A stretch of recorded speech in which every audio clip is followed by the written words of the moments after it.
Silent John incremental, another silent instrumental, the nerd rap existential. People compare me to MC Christopher a lot, but the fact is I predict it with significance. I'm the oldest geek rapper by far, save K and L, compiling kernels, open bracket, cause I racket. And my teen nerds throw your laser pen in the air and wave it all around like you had no repercussions. Now follow instructions, Professor. Why these discussions consist of nothing but incoherent rambling and babbling, but you just still take notes cause you never know what's happening. I'll drop a little nugget, a tidbit if you will. There were 4 United States presidents named Bill. Really? If you run out of hit points, the game will shout. Your life force is running out. If you dig this, then you dug this, cause I'm all about the nerd life, word life. If you dig this, then you dug this, cause I'm all about the nerd life, word life. If you dig this, then you dug this, cause I'm all about the nerd life, word life. If you dig this, then you dug this, cause I'm all about the nerd life, word life, yeah. Let me start again, put it on like a cardigan, swinging like my name was Mad Mardigan. Which reminds me, Warwick Davis was Willow and a Ewok, Leonard Nimoy was Galvatron and Spock. That ain't typecast, I don't know what is. Talk about free destiny, nobody gets the best of me. I've only played one role my whole lifetime, the nerd lifeline, stream through a wicked pipeline. So no one can bite mine, cause mine is original and I write rhymes to burn on a CD, play in the mini V. Soccer mom, yodel back, yodel let belittle me. I got a sidekick, I gotta stay connected. Watch out for my decom or you'll get infected. And you don't wanna be one of my bots, cause I see it all like Saw on the Cyclops. And I won't hesitate to drop your whole net block if you're acting up and you're dumber than a pet rock. I'm about this nerd life, as you can see, spreading like a virus on MP3. Yeah, on MP3. STC. Shoutouts to Vic, Agnostic One, up in Silent John. Yeah. Nerd Life, Graphing Calculator, HP48G. The G is for gangster. Digital shit, yeah. You know how we do.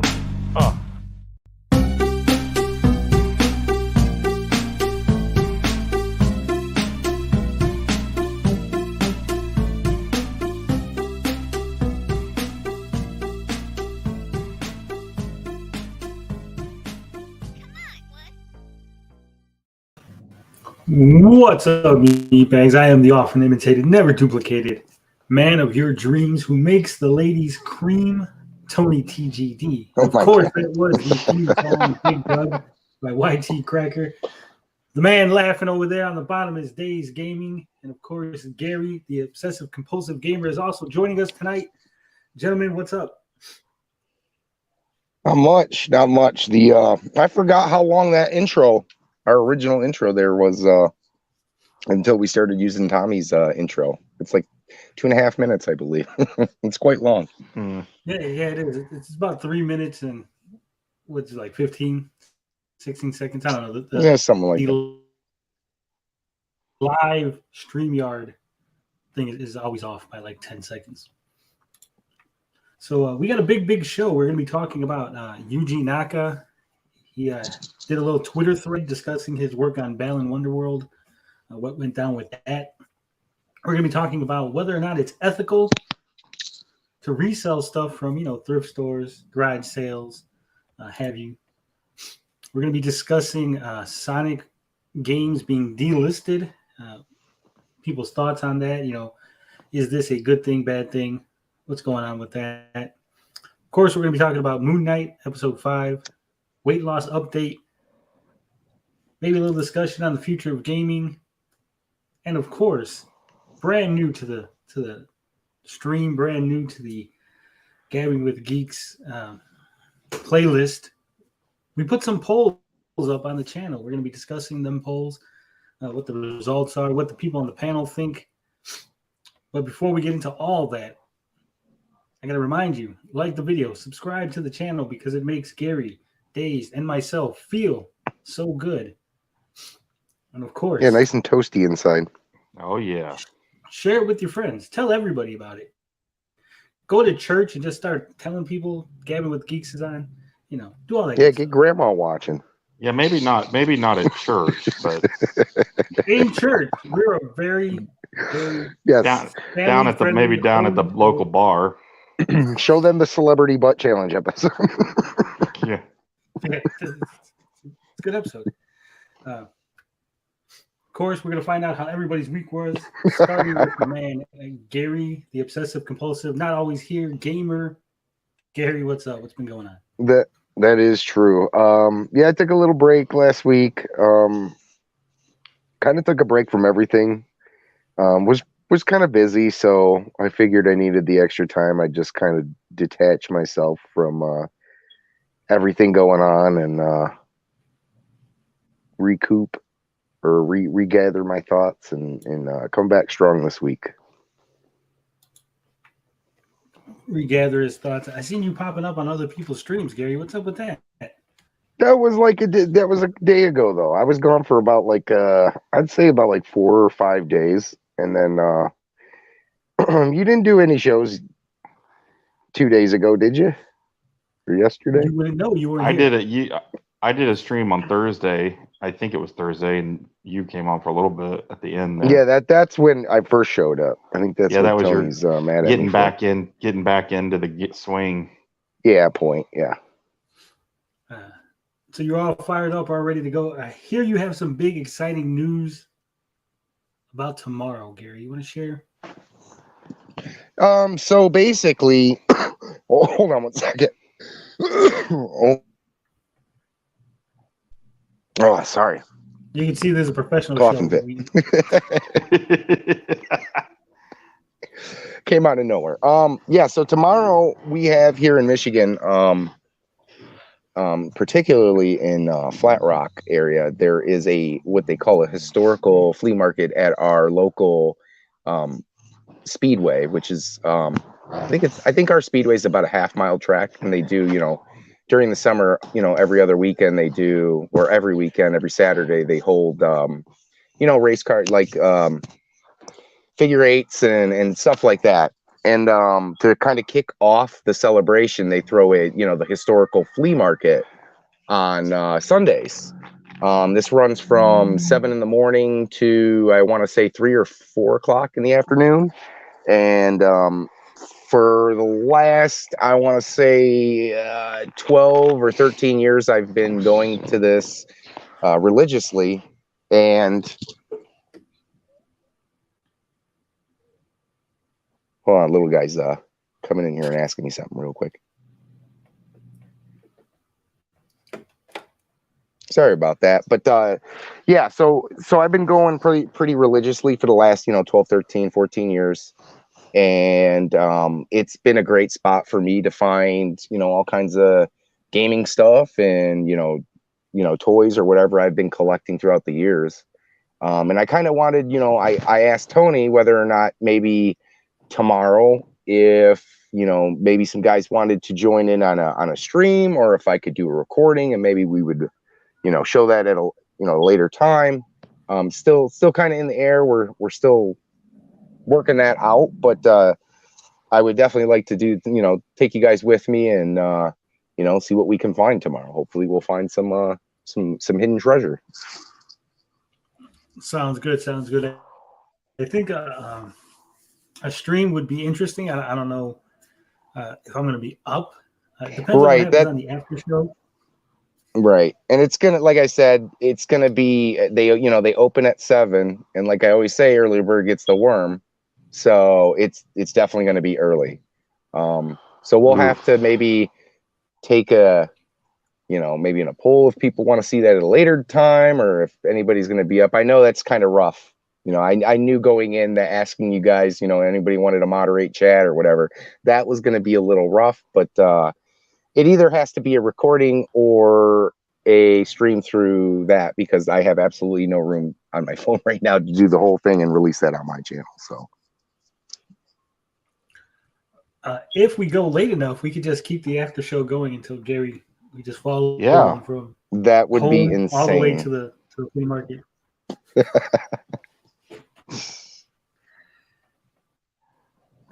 Don't talk about insane days gaming, because we watched some of your videos. Yes, my full display of insanity is out there for anyone to check out. What was your favorite? Out of the ones we watched, I think my favorite was the video game violence. Your kid hit you and you woke up in like a Mario cardboard box. Jumping Oh around. yes. That was really I good. was trying to remember that. I was actually looking for that video the other day, and I couldn't find it because I didn't remember what it was called. But now you just reminded me. Yes, it's the video game violence video. I used Yeah, to I used I to do dipped. Farmer John. I don't know, for some reason when I first started, I had this like character that I was doing as Farmer John. I dipped into a few, but the one that you guys initially brought up on the in the DMs on Twitter, the trick shot video. I liked that Yes, video. I love that. That was my like that after the video I did of my tour of my home childhood mall is the favorite video I did, but that trick shot video is my second favorite. Like that worked. It worked really well. You know, sometimes when you put a video together, you have like an idea, and sometimes it doesn't work out. My, But then other times it just kind of falls into place. Like everything just kind of falls into place. That's what my, that video did. my question is how long did it take you to do that video? Because there were some shots there that you were taking that were like, Well, I just seems did it like one that. afternoon. I was always really good at basketball. That was basketball and tennis were my two Tell them it was sports. one So take. One take, never missed. it was not one take. I'm not going to say that. It took a few takes. But yeah, no, I've always been pretty athletic when it comes to basketball. So Yeah, I told Dazed that it reminded me of one of those commercials with the the parents playing with the children, and yeah, the public service announcement to you know um, take care of your kids and play with them and right. all that stuff. So I thought it The was great. the bottle flips took a lot longer. We did those over the course of a few days, like in the afternoon, like after work. I would just film him doing some, but yeah, the trick shots I did that all in one afternoon on The my day the one off. the one question I have, the one concerning question I have is, do you guys still have all those globes? Who's the globe collector? Yes, I do. My wife has actually gotten more. That's in the room of the creepy dolls that my wife has. She's Those got a bunch that's of got to be globes hard and to collect for. That's like those aren't just small globes; those are big I did globes. tell you what, man, like we don't Gary, have are flea you market. telling us that Dave's wife has some big globes? Hey, whoa, Dang. whoa,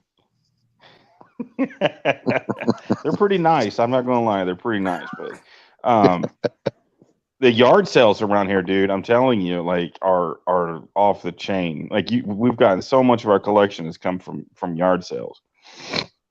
And that's what I'm going to be doing soon too, like going to more yard sales, and there'll be a lot more videos of me going out because those yard sales are way better than thrift stores around here. So whoa. Yeah, see, and be on the unfortunately, it's look for kind of that. yeah, and it's at the opposite for us. It seems like when I was a kid, I lived in a subdivision, and when I was a kid, it seemed like almost every other house would participate in the neighborhood garage sale. Now that I'm Yes. older, it seems it's like the same thing kind of with Halloween, where not a lot of people participate anymore. Seems like everybody keeps to themselves pretty much, Yeah. and around here, it's kind of like, oh, you got a block and you might have a house, and it's really drive from one area, get out of your car, look at that house, be disappointed, get back. So it's not. It used to be better, and it used to be better like 10 years ago. Now Yeah. it's really rough. So I don't do too much garage. I wish I could. I mean, that's where a lot of people are finding their great finds. But Yes. I don't have a hard time with the flea markets. I have a flea market that's by the Detroit Metro Airport, Yeah. and that is my spot, man. I find so much good Flea stuff markets there. are awesome too, dude. We just don't have a whole lot of those. There's not a lot of those around us. It's auctions and yard sales are huge Right? around here. Tons of Yeah. auctions, and then every week it's like Well, multiple neighborhoods. Oh, well Tony's you gone. you live in the sticks too, don't you? A bit. uh, I mean, I'm in the suburbs of a fairly larger city, not a huge city, but Because I have relatives that live in Lafayette and or near that area. And I believe it was the sticks. I remember visiting them um for Thanksgiving, a few years back. Right. He would take me around and he's like, "Well, that's the local Pepsi machine. Everybody gathers around." Right. And there's so they lived kind of in the sticks, and I kind of like when I lived with my dad out in that area is kind of the sticks. I mean, it's not the sticks, but I mean, there's once you get away from Metro Detroit area, you start to branch out into some areas that are a little bit more like woodsy and Country. outdoorsy. Yeah, country. It's the word I'm Yeah. looking for. So I understand. And basically we don't have we just got the one flea market by the airport. They used to have one closer over here in a set of buildings that I think they stopped doing. And then we used to have like what was called Gibraltar Trade Center, which was basically kind of like those indoor flea markets, but they were kind of, the same people were always there, right? You had the people selling, jewelry and the guys doing the subwoofers and the speakers and all Yes. that good stuff. And I mean, from time to time, they had, game vendors in there and food and all that good stuff, but they closed those locations down, which kind of sucks. But yeah, we don't have much. So I'm kind of stuck to either going to Disc Replay, which is my local game store that is usually has really good stuff, and sometimes at really great prices. You can really find some good stuff there, or I have to go to the Green Grove Flea Market. So, but we had I wouldn't one trade like it. indoor. That did remind me when you said indoor, but there was one indoor flea market that was a real shithole, and it was an old building, but there was a guy in there that had all sorts of stuff, like all sorts of retro toys and video games and stuff. And I got a decent amount of my collection from him because he had really good prices. But that fucking place just shut down, and something happened to that guy. He got in trouble or something. I had heard. I don't remember exactly what happened, and I don't think he's selling anymore, which was a shame because he was a nice guy and he had great fucking deals. But he got involved in something. I don't know. Oh, that reminds me. It reminds me of the time I was on cash, so I was like, I'm gonna do something I shouldn't be doing, and I took in my my high school graduation ring, because I got a nice white gold thing that my mom got me, and it was had didn't have diamonds in it, had cubic in it, but I was figuring I just need like $150, $200. I took that, and I think I took my silver chain in, and I was like, hey, I just need I'll be back in a few days to come pick it up. I just need just a quick loan real quick. It was shocking that I somehow lost my receipt, and I'm like, oh my god, I'm gonna this guy's gonna be an asshole. And it was a kid running it, and I think his dad owned the place. Well, at the time he was really cool and lenient. He's like, dude, I remember you, here you go. He gave my stuff back. I find out a few days later the pawn shop got closed down because the son was running some kind of scam out of there. So I was super lucky I got my jewelry back before it got locked out of that place. Oh my god, I would have been so angry. Yes, that would suck. Have something in a pawn, and then you're just planning on getting it back, and then the place goes out of business. And you're like, what the fuck, man? That's not good. That is not good. But yeah, I'm looking forward to tomorrow. I usually have good luck at this particular flea market. My biggest find there was, like I was telling, I don't know if I said it on while we were live, but I was telling you guys before the show, I think, that there was a family, and they really couldn't speak great English. The daughter had to do some translation, but it was simultaneously one of those things where you're supposed to be there. You're there at the right time, right? Things were meant to happen because it's kind of drizzling out. And as I'm walking around the track, because they have two spots, they have around the racetrack itself, and then they have the pit section, I guess, where they work on their cars and do all that stuff before they go onto the racetrack. They have those two sections for selling. It was drizzling out, and as I was walking from the track out to the other area, I come across this table, and there really wasn't nothing out there. And as soon as I passed by them and kind of glance at them, the brother, I think, or the oldest son, was setting out Super Nintendo games, and I'm like, oh my god. And I had to like pick it up because the table was soaked. So it was like I was literally there at the right time. These games were like pristine, right? They were, I mean, not perfect. Some of them were not perfect condition, but most of them were. 20 Super Nintendo games. There was a lot, like at least half of them were very solid titles, like Pirates of Dark Water for Super Nintendo. Contra 3 was in there. The Alien Wars. Yes. What was it? Mega Man Soccer was in there. And I mean, it was a gold mine. Knights of the Round. It was a gold mine, and I ended up paying like $3 a cartridge for 20 games. And ever since then, it was like, yes, I have to be there at the butt crack of dawn, walking in, because the early bird truly gets the worm in these situations. So I got lucky like that too one time, and it was Super Nintendo games as well at a yard sale. And it wasn't early in the morning either, but it happened to be one that was not in the neighborhood. It was just kind of off, so I don't think a lot of people had gone to it yet. And I go in there, and they had I think they only had like one Super Nintendo game out, and they only had like $1 on it. And I asked them, I was like, "You guys have any more?" Oh yeah, and they went in and brought out like a box full, and it was they were all like there was a Super Mario RPG in there. The good stuff. Fire Emblem was in there. Bunch of Donkey Kongs, Super Mario Kart, like a lot of the big titles. I can't even remember all of them that were in there, but I got a decent amount of my collection. I was like, "Are you guys sure this is all you want?" Oh yeah, we're just getting rid of this shit. Take it. So those days, dude, was this a long time ago? It's such a rush, man. It's such a rush when you come across stuff like that. Yeah, it's really rare anymore for me to find those lots. And to be honest, that had to be around 2013, I want to say. So yeah.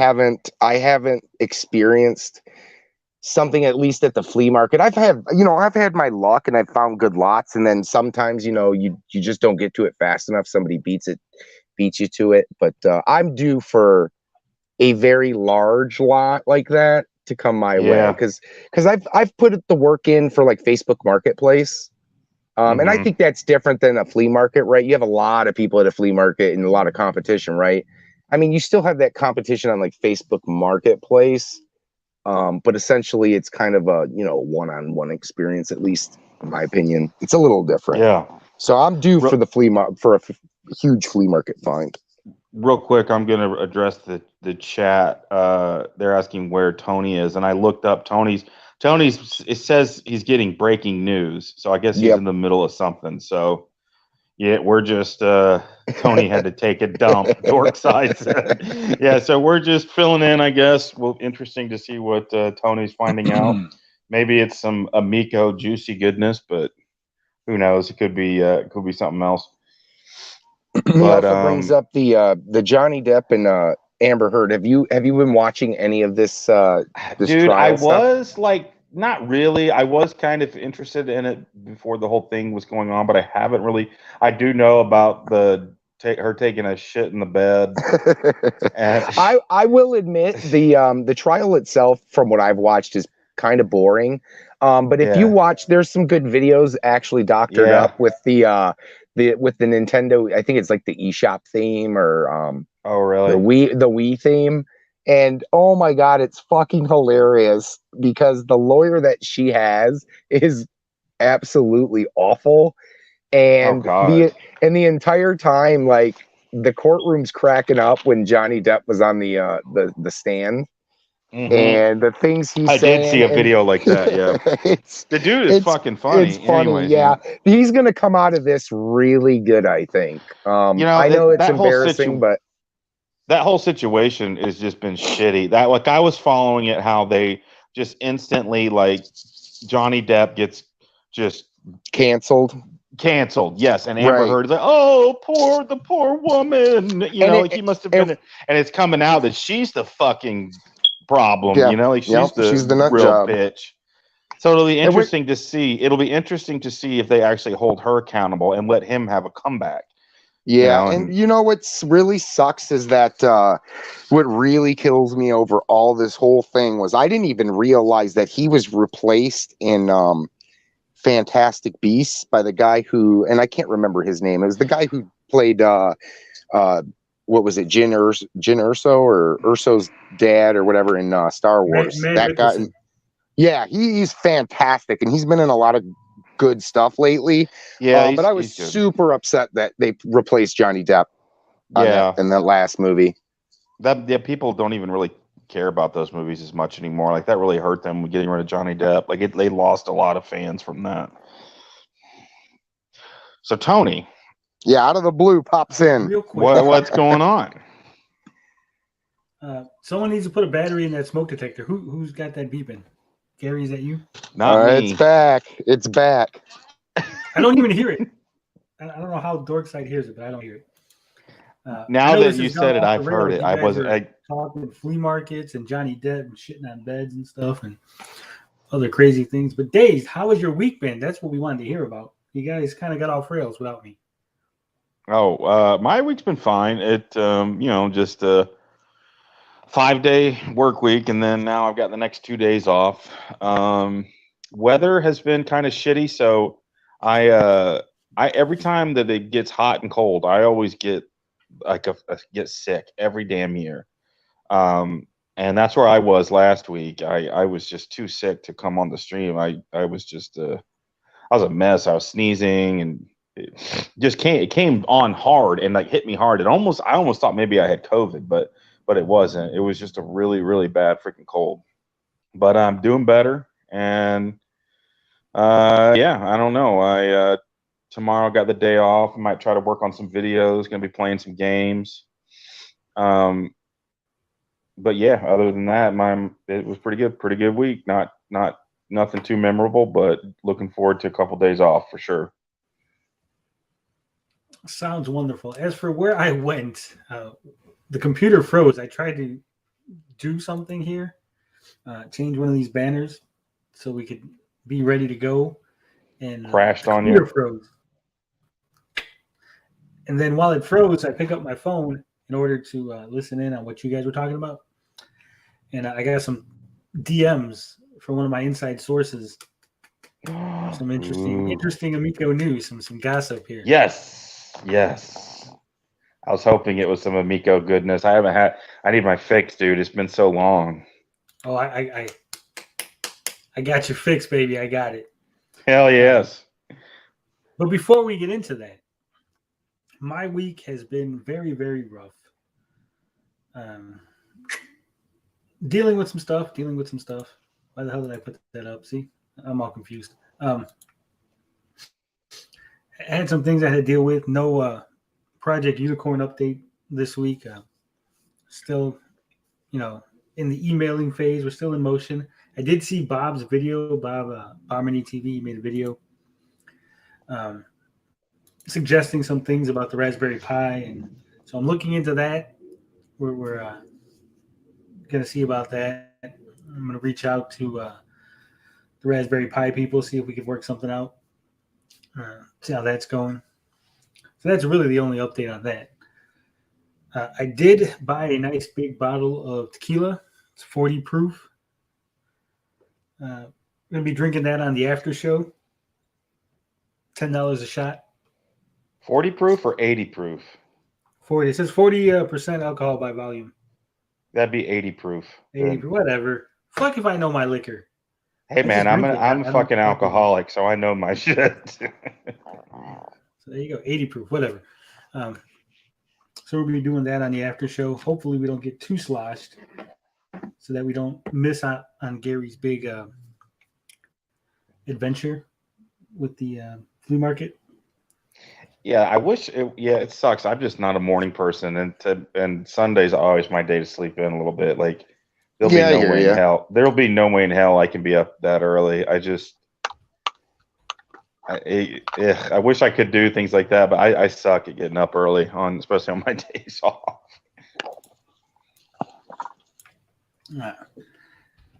And lastly, but not leastly, of course, we're working on a few reviews for the channel.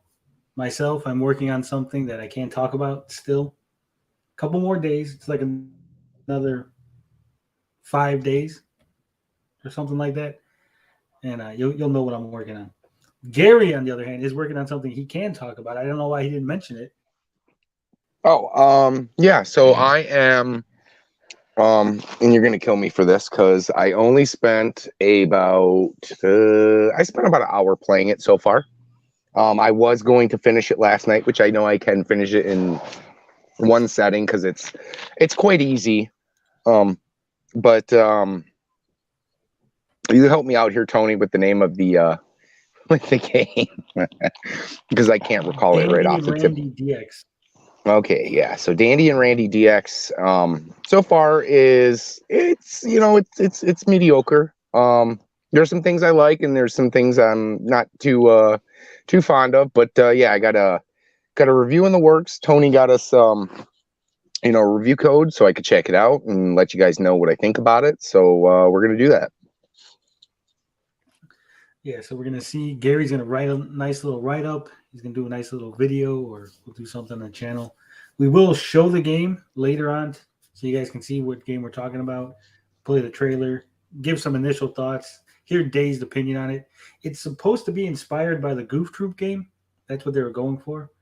So, Off the Super Nintendo one, the Super Yeah. Nintendo Goof Troop game? Yeah. Yeah. That's an interesting game where you can like change characters and they do different shit. It really doesn't have that kind of. I didn't get that from it. Usually, I'm the biggest kind of guy to go like, "Hey, that looks like a Metroid game," or "That looks like a Zelda game."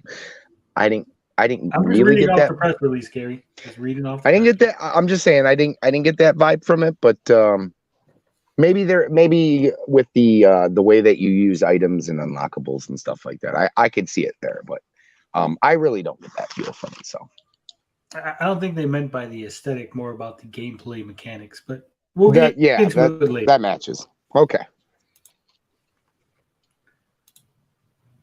I think that's good for the intro. I don't think Blinded needs to clip that. It was a pretty long intro. It kind of got into the weeds there when I got booted out.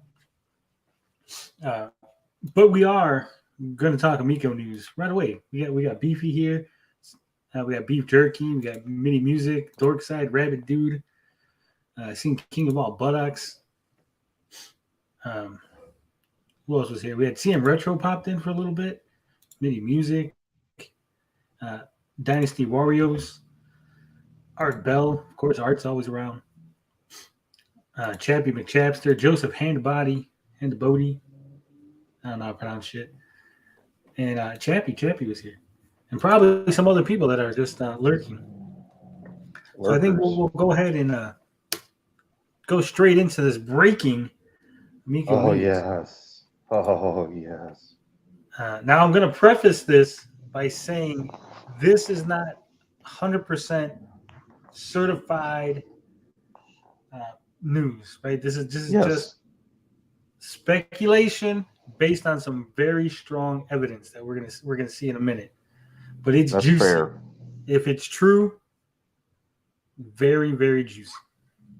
Okay, so make sure everybody knows grains of salt. Put them in your hand. So we're gonna be talking about an Intellivision Amico rumor, and of course, like the video, Dun, dun, dun. share it with your friends, subscribe to the channel because this is the place for all Amico news, breaking news, real news, actual interesting topics, and not just rehashes of old videos sped up and added some music that you made in your basement when you were calling yourself a game studio. Not that was specific to anybody, I'm just saying. Yeah, Gary. So what am I talking about here? Well, like I said, I got bumped off the stream, picked up my phone, and just by coincidence, got myself a nice little DM. Are you gentlemen familiar with a man by the name of Hans Ippisch? Oh, yeah. The German. The president for the German branch, right? President of the German branch of the Intellivision Amico company. European branch, not just the German. He was like the president of European operations or something. Yeah.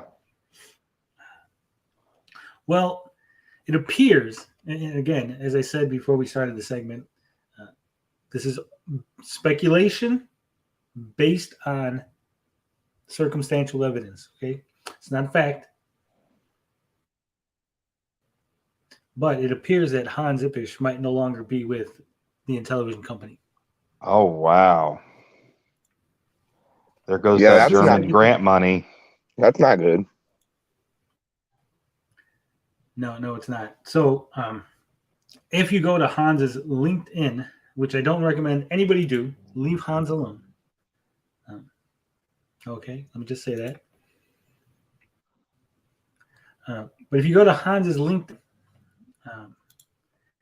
this is what it would have said originally. Let me open up the image here on a separate page, so I don't dox myself and I don't dox my source.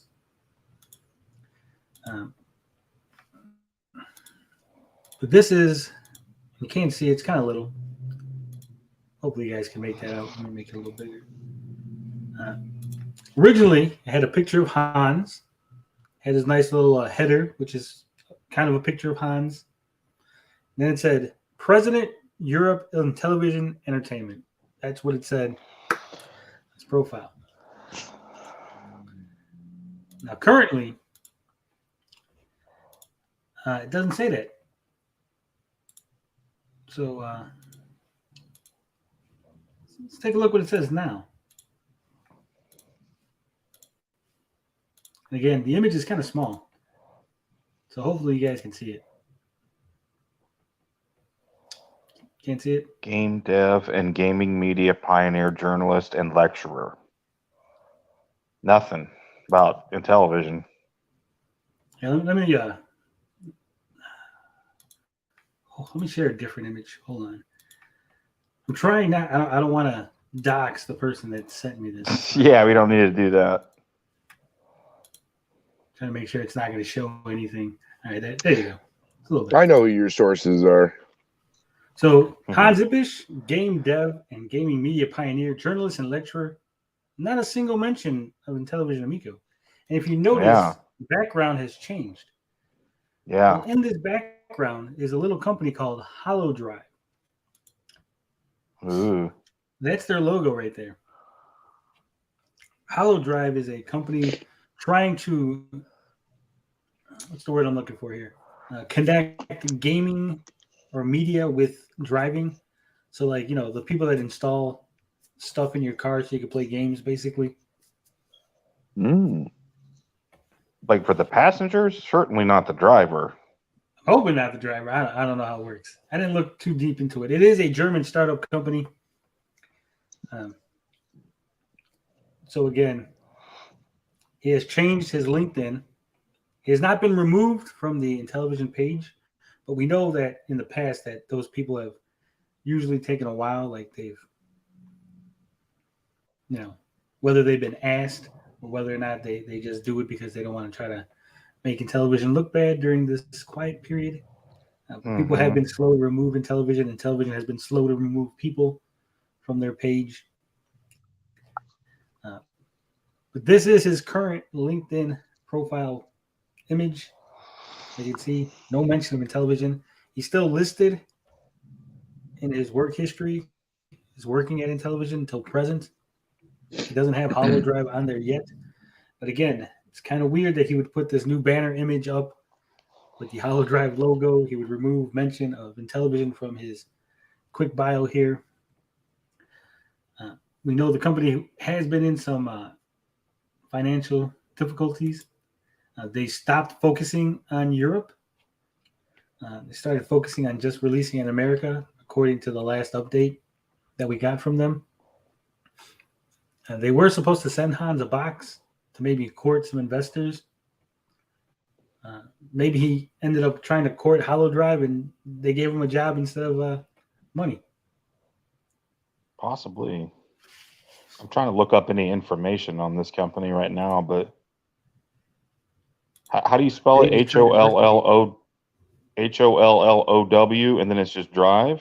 Oh, it's Hollow Ride, not Drives. Yeah, I'm an idiot. Hollow Ride. Because I was going to say this Hollow Drive that keeps coming up is some band. Yeah, so HOLOW RIDE. RIDE. I found it. Okay. Turning vehicles into moving theme parks? What the fuck? Power and Glory says Tesla has games in their cars. They only work when the car is parked, to my knowledge. Yeah, but I think HoloRide is like, it's trying to make an immersive. It says linking XR with real-time motion data like acceleration and steering. So I think they want to like make the passenger basically. Let's say that's just what I'm getting from this. But say the passenger puts on like a VR helmet, and then whatever the driver's doing, they see different things based on the driver. Interesting. Yeah, that could be cool for the kids. Yeah, but it is, like I said, it is a German company. It's got a website. It's got, you go to the website. It was founded in 2019. Yeah, I'm privately on the held website right now. From Munich. But again, it is not proof positive that Hans works there. Maybe they bought in television. Maybe the Mikos are going to be in cars now. It's part of the HoloRide system. Shark on the go. And, you know, the faster you drive, the faster your shark goes.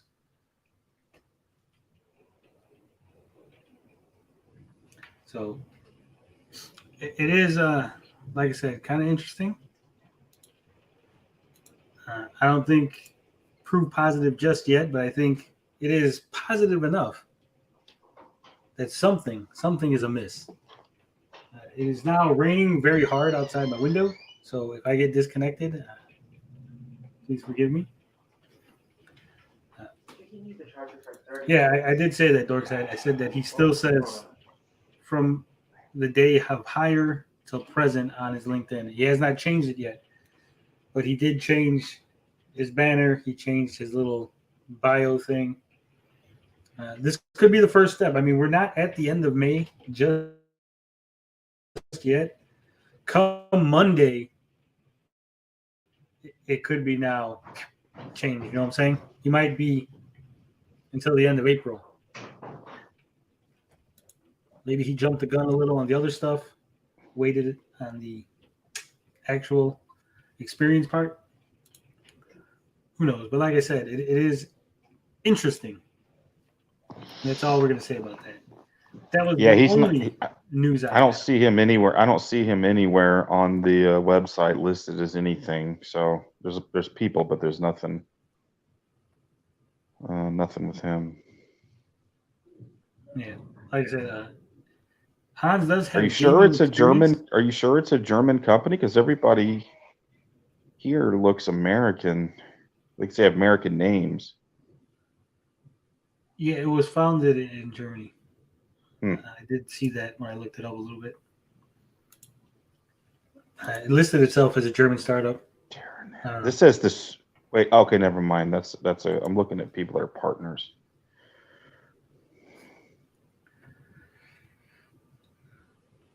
Other than that, I don't really have any Amico news. Other than that rumor, that speculation. I did see that the positive Amico people have run out of things to talk about themselves. There's no positive Amico news. So we're just kind of waiting for them to declare bankruptcy. They're still listed as active in Delaware as a Delaware corporation. Yeah, I'm with 1 Inch Biceps. I do wish someone would just spill the beans already. They would just declare bankruptcy or come out with a damn system. Something. What was the rumor? The rumor was that Hans Ippisch is no longer going to be working in television. The European president now has removed the little bit of in television entertainment blurb from his profile, and he's added a HoloRide banner to his profile pic. Mitty says they've run out of old game footage to recycle. Potentially. Yeah, you got anything else about Amico before we move on, Dazed? No, I'm just doing some looking here. I just Googled Hans Ippisch and HoloRide, but nothing's coming up. Yeah, like I said, he could be starting as soon as next month, and he's just getting everything ready. and we just kind of noticed it because we got people noticing everything. Okay, so here's something. Oh, It says, I'm thrilled. Okay, so there's somebody, Nils J. Walney. It says, I'm thrilled to share that we completed Hyundai's Zero on Accelerator program, blah, blah, blah. It says, Hollow Ride has been the only German startup within the company program. It has been an exciting journey for both Hyundai, whatever. They're talking about Hollow Ride. And then at one of the people to comment underneath it is Hans Ippisch. He says, wow. Not that that's like anything great, but That is weird. He is aware of it. that was 4 months ago, right? Yes. Do you see it? Yeah, I see it. I mean, So, maybe that's when the talks between Hans and them started. Basically say, hey. Yeah, he's like, ooh, this is interesting. Well, I mean, everybody does he's got to look for, he didn't have a secondary job, did he? I mean, was that his main source of income? Was just, yeah. I mean, president. If he's president, it would make sense. Dude, I would think. Yeah. I mean, the timing is right. Yeah, so I know they're starting crypto or something. They're going to start a Hollow Ride crypto. So who knows? Like I said, it could be nothing. It could be a huge nothing burger, or it could be something. But I think it looks like something. I mean, sure, it's speculation, but why would he just all of a sudden not have that listed in his profile that he's the president? Why would that just be gone? The banner is for Hollow Ride, right? Yeah, yeah, you're right. It could be a nothing burger. Sure, you want to cover your butt and not saying this is definite, but I would say that's pretty significant evidence. I mean, there'd be no reason for him to do that. I mean, unless you guys follow Hans on like Instagram or something. Yeah. No. I wonder if I can find him. Probably has his shit turned off. You think so? You would hope. Make it to where you can't. You have to be like. Nah, because that's where they had the pictures of him with the oh yeah, no, it's open. It's pictures. There's pictures. So,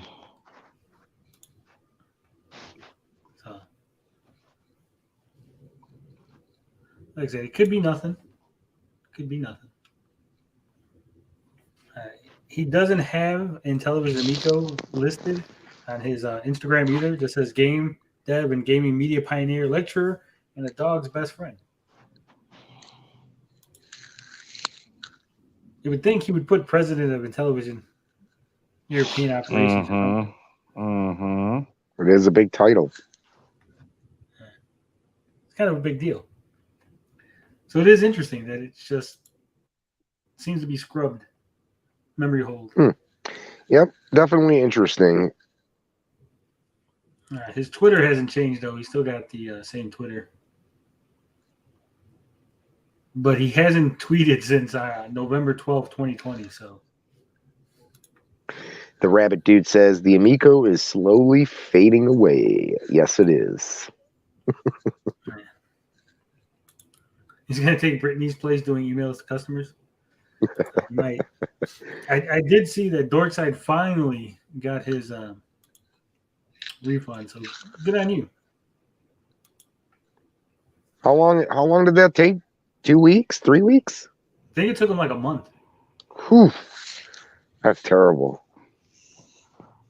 What would you, if you were looking at a chessboard, like it's a game of chess, like what would Hans Ippisch be? Like as far as like is that a bishop that's fallen?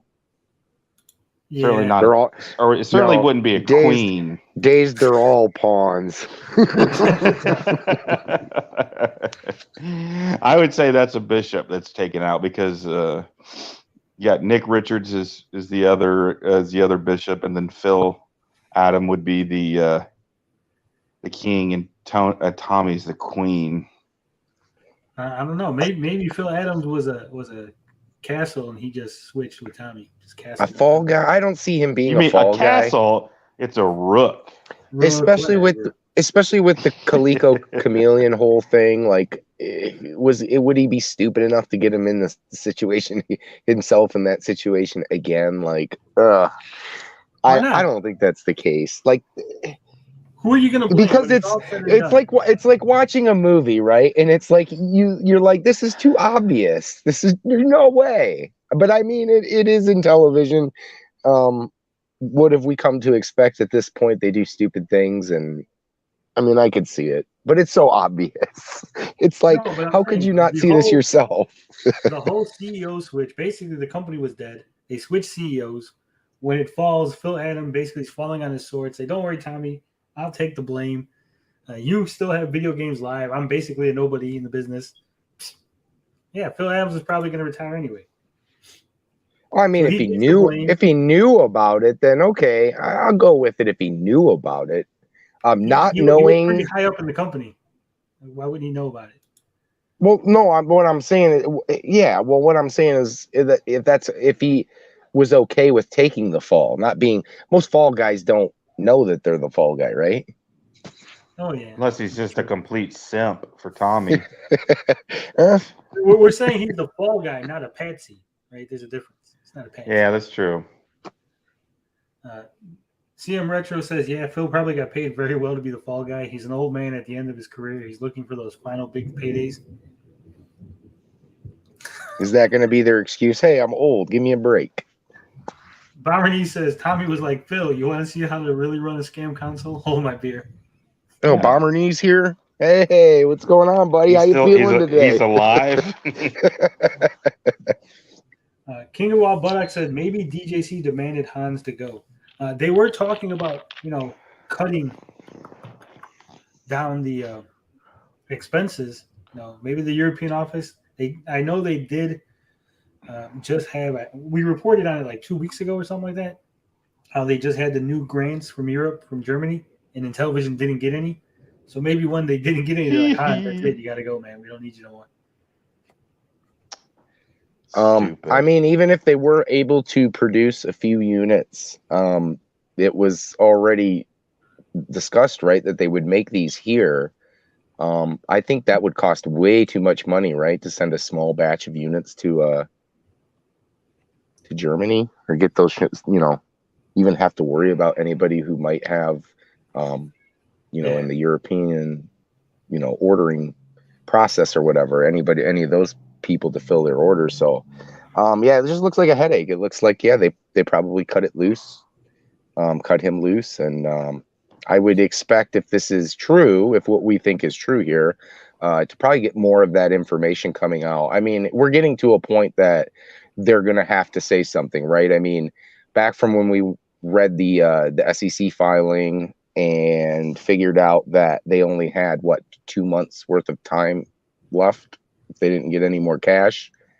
That's got to be coming up soon, right? I mean, they got to be. The well's we're dry. there, dude. We're there. 1 Inch Bicep says Phil took over, did one interview. Actually, did two. He did two interviews. He did one on Bro's channel. And Mike's. Bro's channel? I think so. I think it was Mike and. Yeah, he did. He came on Bro's channel. Yeah, so he was on Bro's channel, then he was on Mike Mullis's channel. Then he went quiet time. We don't want to be wrong. We got to be exact, because you know how they get on us. I guess, or it could have been DJC's channel. I mean, I don't know. It was one of the two. DJC. It was Retro It was Bro. Bro. I remember, Bro had the big, we're going to have the new CEO on, and he was like all excited. And then that was like the last.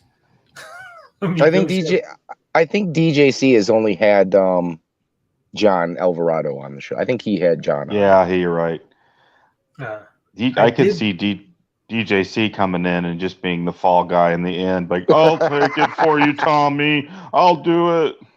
There was some discussion Bro. in the latest Amico Forever chat with some people who were really upset about all the overhead that Intellivision had, how much they were spending, offices in California, offices around the world. So people who I didn't expect, I'm not going to name any names, but people I didn't expect to be criticizing the company so heavily, because when we brought it up, a year, 2 years ago, we were told that we were stupid and we didn't know what we were talking about.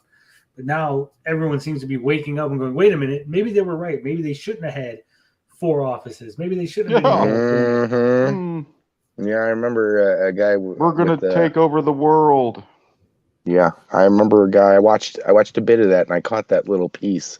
Like, yeah, they didn't need the office out there in Salt Lake, that fancy schmancy office.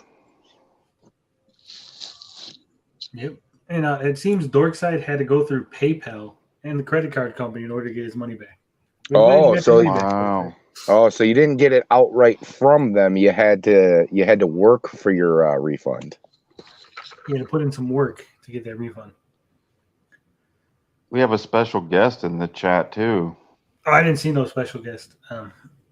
We're only allowed 1 Canadian on the show. So.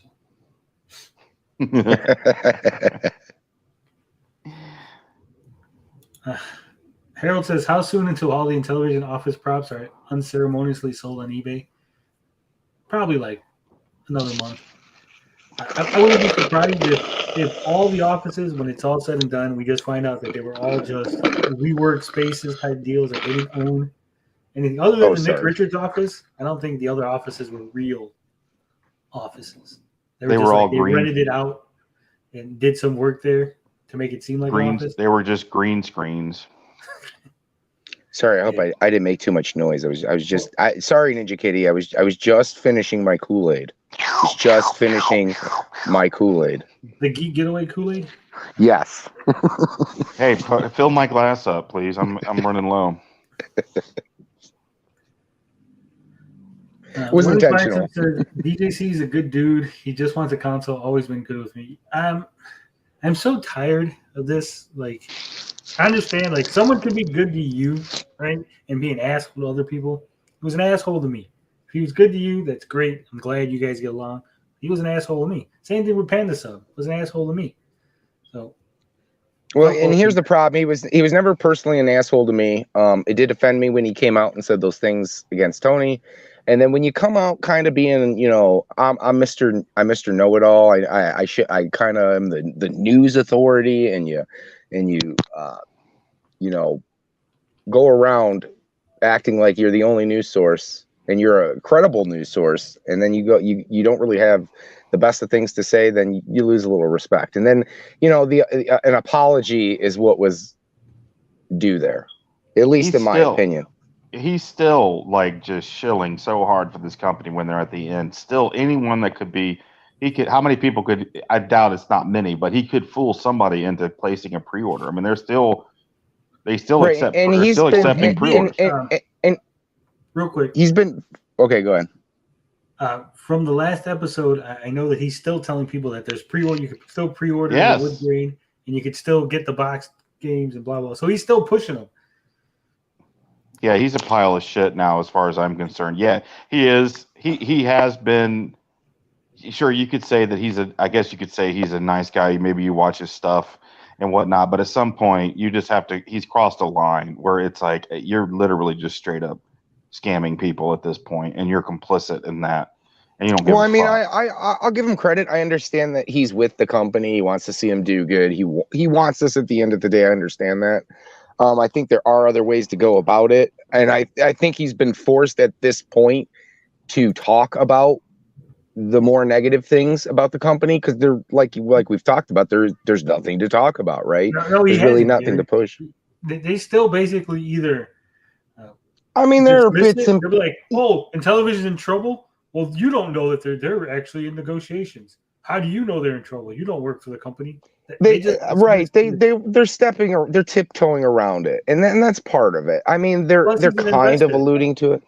Yeah, right. So, you know, there's nothing really to say about that. And anytime he does talk about investing money, he says, "Oh, it was just a few bucks." Doesn't matter if it was, you know, $10, $20, $100. You invested money into the company. You didn't disclose that from the get-go. Only when you were critiqued on that, and it's just being dishonest. He still makes videos without disclosure. Right? You're right. It should be disclosed in every video. Not just every video. The FTC is very clear.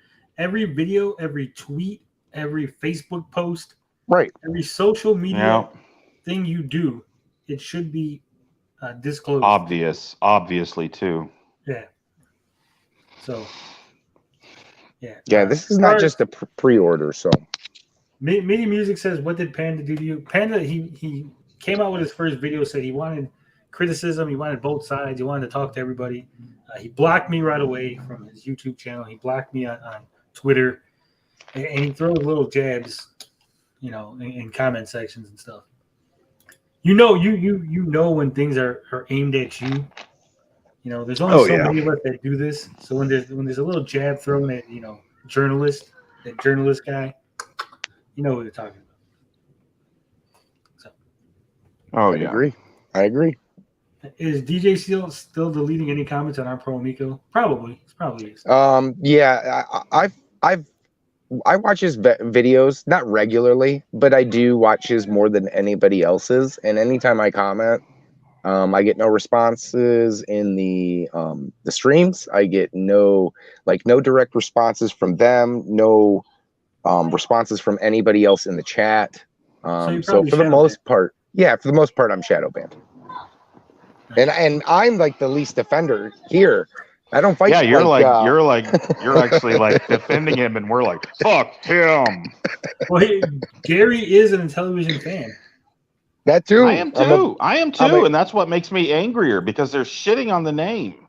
Yeah. Intellivision will be remembered for this shit, not for what it was once, which was a nice competitor to Atari, and just a good system to collect for, and a fun one. It has a shit controller, but it's still a unique system, and it was a part of our childhood, and they've just shit all over it. Yeah, the Coleco Vision was my system growing up. The controller is shit compared to modern systems, right? But still, doesn't the Coleco controller unplug though? Can't you unplug the Coleco controller? No. Oh, I thought that one you could. You could plug in different controllers. You could unplug it because it had like 3 or 4 different. Yeah, because I think you can plug. Can't you hook a Sega Genesis controller up to that one? Doesn't it have the same pins? Probably. I think you can, which makes it instantly better because the Intellivision controllers are hardwired in. Sega wasn't around back then. That wasn't the intention. No, I know, but I'm saying for now. Right? Let me correct you really quick there. They're not hardwired into the system. I mean, I get what you're saying.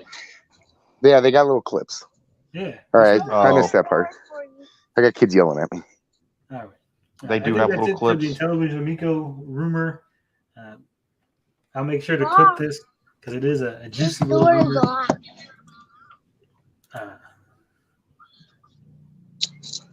I had a Coleco with the steering wheel for turbo. I had the little like glove. It looked like a glove, but it was like 4 buttons vertical and then like a little joystick.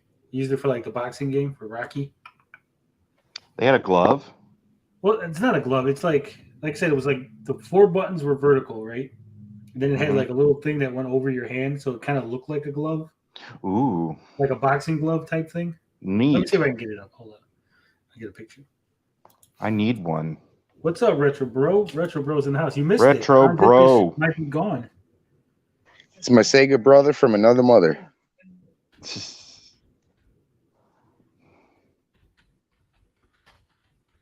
Hopefully my computer does not shit itself as I try to look this image up. Gary and I will talk about yard sales and flea markets if you get booted again. Yeah. It was called the Super Action Controller. Okay. You guys are talking about Atari stuff? No. Coleco. No one likes Atari, Gary. I do. No, I don't like Atari. And television was superior. I do.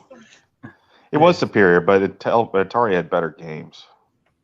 That's sweet. That's blasphemy. That's fucking awesome. So you would put it so you would hold it and it would almost look like you're wearing a boxing glove? That's rad. I need that, dude. 4 buttons. Was this the one with was this the one that was like a pain in the ass to fix? It had like a magnet inside it or something weird? No idea.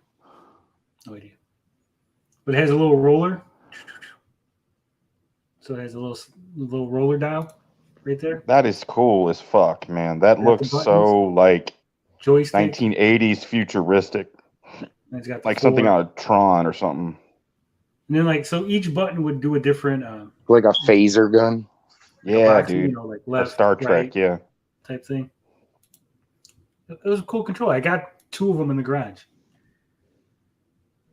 Are those worth anything? Because I know aren't the 7800 controllers kind of expensive? No I idea. think they're I'm like not a up there collector, for dude. about like $40 or so. It might be worth something. Why are they sitting in the garage? Let them have a happy home. What the hell? Is this the real retro, bro?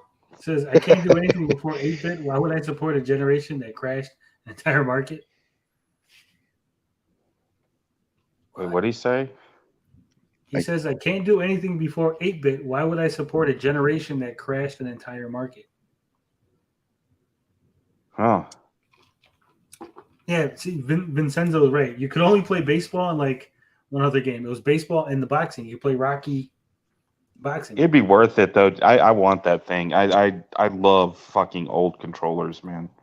Shellcott says, why is Retro Bro here? Because Retro Bro is a friend of the channel. That's why Retro Bro's here. Some people do love the Atari VCS. Yeah, as I said on Twitter, do you even do forgiveness, bro? 1Inch Bicep says, we promote all kinds of things on In Your Head. Doesn't mean we are responsible for the company making false promises. This is true. However, I'm 100% sure that you and Jack would not be promoting something if you had evidence that it was a scam. Right? You guys made fun of Jeff Jarrett for promoting the gold stuff for his whatever the fuck it was called, his like third wrestling company. They had like fucking Global Gold or whatever. You guys made fun of him because he knew it was kind of a scam. Okay, Retro Bro says he's joking. That was a joke. Oh, okay. He's being funny. I was gonna say. Yeah, I was thinking, what? Television. Oh, that's funny. He's making a 360. He's going all the way around. Yeah. There is not many games. I tried. I put an emulator for Coleco. I know I'm a bad boy. Put an emulator for Coleco on my laptop. I tried playing some of the games, and I was like, damn, these games suck. What was I doing as a child? Like, why did I think that these were good? Oh, there's still you have to play them with low expectations. I can sit there. I can play. No, I can play my I Atari detest games. this conversation every time it comes up. I television has amazing games on it. God damn it. They have decent games. They do, but the controller just instantly takes it down to a shit level. I never had a. Maybe you just. I hate that controller. I hate it. Maybe you guys had units with bad disc pads. No, I have mine now. Really like using, I have like 4 different Intellivisions, and they all suck. I'll admit the swivel pad is not that bad. It is when it comes to the buttons. Yes, it's a kind of a nightmare to click the sides. Yes, and the way you have to hold it is kind of a nightmare. But the swivel pad really isn't that bad. It works really good for a majority of the games. And it just mainly comes down to that there's so much to kind of do, especially when you get into the game and you're trying to put the inputs in. And if you lose the overlays, you're like kind of fucked. You're like having to like, what button do I have to 1 and enter, or 0 and then 1 or 2 and 3? It's a pain in the ass. But for the most part, write it down. They're not bad. Huh? Because when you're in the heat of the moment, you can't look at a paper and the button. You got to be like looking down. Beep, beep, beep. Well, actually, the funny part is growing up, we lost most of the overlays. By the time I was like getting old enough to play it, we didn't have a majority of the overlays, so I kind of know everything by heart. Hold on real quick. Bomberny says, sorry for my behavior last night. It won't happen again. Dude, you were fine. Bomber, yeah, it was a great stream. That was a great stream. Let's get drunk again. Yeah. Look, I'm gonna give a little preview. Hold on. Pour a glass. No, I'm not gonna. Unfortunately, I can't partake tonight because I have the flea market in the morning. A little preview for the after show. Doing some tequila. And look, you can see my arm. I'm not 500 pounds. Oh, wow. I thought you were.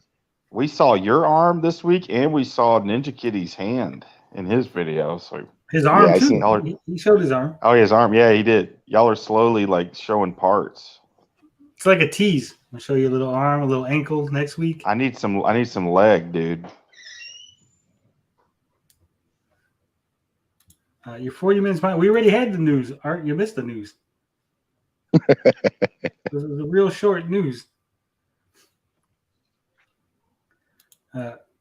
Miko Nader said, "I'm announcing a long-term absence from StreamYard due to technical difficulties." Yeah, he just texted. He just texted me that. He says he can't get StreamYard to work on his phone. Oh, that sucks. He got a new phone. He said, and he put his ass on live stream. You did. You probably I did that too one time, and I was sober, so it's all good. It wasn't like a lot of ass. It was when you got up, your butt might have been hanging out a little bit, but it wasn't that bad. And it was so quick that if you'd have never said nothing, nobody would have noticed it. So Gary, smash or pass? I'm smashing on everything. Didn't Mitty say I smash on everything? Smash. We're smashing everything. Doesn't matter. What are we smashing? So there you go, Barmany. Here's a smashable ass. Oh, smashing Bomberdy's ass. It was a pretty good stream. You got a little. We tried to warn you. You were kind of doxing yourself. You might, if you put What's it up, you CM might- Retro? Yeah. Yeah, Gary smashing everything. All right, let's get back into it. We sidetracked enough. I know there's a hot topic going around. Gary wants to get in on this. Yeah, glad you came back at the right time, CM Retro. And I think that there is a fundamental misunderstanding as to the whole purpose of these places. Talking about strip clubs, of course. Oh yeah, We just You're lost there days. to, What the fuck? you're there to motorboat and go home. Have a couple drinks, motorboat, and go. Oh, you can't do that at the strip club. No. I worked at the wrong strip club. Days Gaming has now gone. His wife told him he couldn't talk about strip clubs. Barney said, "For fuck's sakes, I'm a loose cannon." You're fine, dude. You're fine. There he is. He's back. No, it was a great stream. Everybody had fun. Raya, I don't know if you've looked at Twitter. Raya was really excited to get that information about the microphone. So, everybody loved it. You're good. Rabbit Dude says, "If you get drunk, just remember, don't expose yourself too much." I won't. Or dox yourself. You did do a little bit of that. I don't. When I get drunk, I just get really sleepy. You're gonna be like, "Who's that snoring?" And it's gonna be me, and I just fall asleep. I also got a bag of white cheddar popcorn. Or are you gonna say mushrooms? Shit. Oh yeah. Tony into the psychedelics. I couldn't imagine doing a fucking stream on mushrooms. That'd be nuts. Could you Saying all imagine? sorts of crazy shit. Could you imagine doing a bag of mushrooms and watching the Amico light show? Oh, dude. All right, now that Days Gaming has came back, we can talk about the topic. Reselling thrift store finds. Is it ethical? Is it unethical? Is it rude? Are you out there beating up little kids and stealing their Nikes? Well, here's the thing: is it? Hold on, Gary, because we got to remind the audience to like the video, share it with their friends, and of course, subscribe to the channel because it makes me feel oh so good. Oh Yeah, this is going to be a hot button topic, so share it with everybody. Share it. So, Gary, how do you feel about selling things that you find at the thrift store? Now, the first thing I kind of wanted to ask: are we just keeping this to like thrift store, or is this like a flea market? Because I mean, this kind of dabbles into all of it as a collector.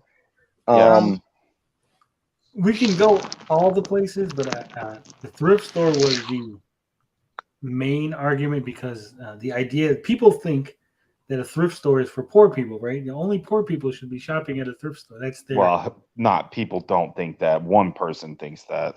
Well, two people at least. I think two dumbasses. What were the stores initially? And I'm not too familiar on like Salvation Armies and Goodwills. Were they designed for people who were more down on their luck? They're designed as charitable organizations. They accept donations for free. So literally, the only overhead they have is the building and the paying for the employees. All of their inventory comes in for free. So it's literally, yeah, sure, but it's like poor people can go there. It does help out poor people, but it's for everybody. And you're also helping the company by shopping there. Right. So my initial take on this is that, and I posted something, and I don't remember where it went out to, if it was DMs or if it was on Twitter or whatever. But my initial take is, if you're, I guess what was the initial argument was that you were taking away from people who are less fortunate. Was that the initial gist of his post? The whole point of it was because he was trying to dunk on what's his name? I can't even think of his. Retro. Yes, he was irritated at CM Retro making a video about faceless YouTubers, so he just runs with because he sells shit. That's scammy. It's scammy behavior. I mean, it's just pure garbage. That's garbage, but there is a gray area in all this. I don't know if it technically has to do with thrift stores per se. That's no, that's why I'm saying, like, there's not really a gray area when it has to do with like Salvation Armies, Goodwills, thrift stores. That's why I wanted to know whether we were getting into flea market kind of stuff. It's my opinion that if you don't have money, okay, to counter this argument, if you don't really have money and you're on the poorer side, should you really be buying non-necessity items? Like, you need clothes. Here's the thing. Well, they have clothing and stuff. Yeah. But we're not talking about clothing, right? Are we specifically talking about gaming stuff? Everything. Anything there. Okay. I mean, they got a lot of clothes. I mean, I can't buy everything in the store. Let's restart. Let's reset. CM Retro does get clothes from the thrift store, buys them for $1, whatever, sells them for $5, whatever. Oh, they're more expensive than that too. So they took the argument because he said that he would go there and he'd look for, say, the Marvel clothes or the Nike clothes, the name brand stuff, not just like a red shirt, but like a shirt. Right. The argument was, well, by him taking those, poor people wouldn't have those nice clothes that were donated. If he takes the Nikes, little Timmy's doesn't have a pair of Nikes now because CM Retro has stolen them to resell them on eBay. Here's the thing. First off, a thrift store is just a store. It's not like anything else. It's not for just poor people. They don't check your income at the door. They say, hey, how much you make? No, you make too much. You can't shop. No, it's just a store, right? Right. These rules don't seem to apply at any other store, right? Do they have a problem with me going in during a sale and buying something? Maybe some poor people might have missed out on the sale because I picked up a sale item, right? I should wait and ask everybody in there to make sure that there's no poor people that want to buy that sale item. It's not how it works. It's not how life works, right? Thrift stores, Salvation Armies, nonprofits like that, they take the money you spend and they use that for charity. Right. Other things. It's not about poor people shopping. It's just about selling things that they get for free, and they're basically a reseller themselves. It'd be like if I gave Days some old clothes, right, and then he starts putting them on eBay. Like, oh, Days, you can't do that. I didn't give you clothes to sell them. You're supposed to be poor. I mean, the argument anymore is kind of bunk anyways, because if you've shopped at a Salvation Army or Goodwill, prices have risen, and not just like well, that's part of his argument. stuff. He was saying the prices have gone up because of people going in there and reselling, and that's not true.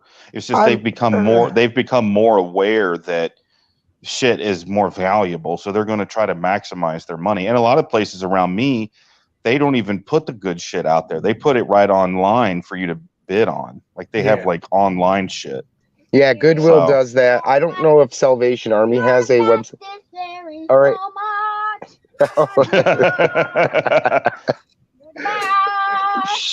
Goodwill. Real quick, Chupacabra says, I don't know. I thought Salvation Army was for poor people. It's not. Poor people, like really poor, destitute people, anything over free is too expensive for a poor person. Right? If you're poor, Like really, like when we think of poor, I'm talking about like actual poor, like scraping by to survive. You're going to food pantries. You're going to clothing drives from There's church. programs Soup- out there that Soup will kitchens, right? feed you and clothe you. Yeah, you're not spending money at the thrift store. You're not looking through the thrift store. You're getting secondhand stuff, like I said, from church, from people in the neighborhood. There's programs out there for free stuff. That's what you're getting.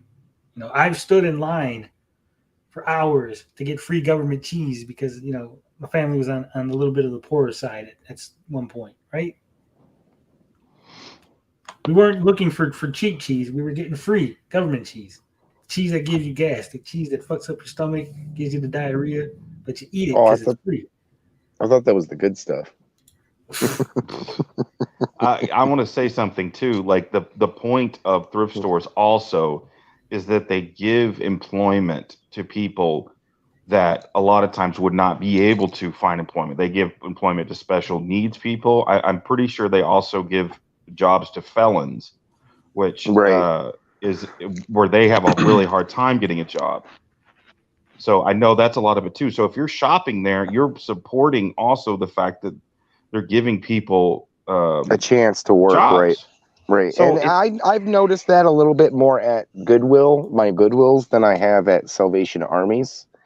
But it doesn't matter, like you said, they're giving a chance for people who probably might not be able to get a job somewhere else, a job there. So, well, the Salvation Army around me definitely hires felons because I've seen quite a few people in there that look like they're cons. yes, Retro Bro. Retro Bro says maybe Canadian gamer is just poor and it really bothers him and reseller is beating him to the $2.99 Panzer Dragoon Saga. Possibly. As far as video games and like movies and stuff go, if you're really, really poor, you go to the library because the library actually has. They'll let you have it for free. You can rent them. Yeah, just rent it at the library. Well, see, people don't know these are the OG life hacks, right? I think if you're a kid nowadays, you probably never think of that. I mean, unless you visit the library. But we did. I took my right. son there a few months ago, or actually, I guess a couple years ago, and he was like amazed. I was like, "Yeah, rent some games." Yeah, library's a cool They place. had decent stuff too. It wasn't all like total shit. It was some good stuff. I've gotten museum passes and stuff at the library. I'm not ashamed. It's just expensive now. It's there's a whole, especially okay. So in today's economy, many families are having to turn to things like this, being able to buy and resell and make a little bit of money on the side. It's with the cost of everything going up. It's everybody's got a side hustle it's now. supplemental income. And in fact, my wife has a business, like she buys and sells antiques and antique furniture. Unfortunately, they're going to be a lot of people. She has bought furniture blindsided. from thrift stores. She's bought furniture from thrift stores. Normally, now the difference between her is she'll fix it up a little bit. Like she paints it. She can do the whole shabby chic thing. Oh, there's good money in that. Yes, she's really talented at it. So she puts her spin on it and sells it. And it's great supplemental income for us. It's allowed me to have her to stay at home with the children to raise them, and she's able to work from home. And it's been I think you're going to see a lot in the next couple of years. Of it. Well, no, I think you're going to see less. I think there are a lot of people unaware of what's coming, and a lot of people who were doing this for that, supplemental income. They don't understand that they're about to get taxed on it, and I we think do. We do ours. Ours is all legit. So I'm not right. worried about that. She has a small business, right? You have things in place to let people know about, what she's selling, right? Yes. Right. So what I'm kind of talking about is a lot of these people who might be getting in because they're watching YouTubers and maybe they're using eBay and all that stuff these days. I don't think it's really been. It doesn't.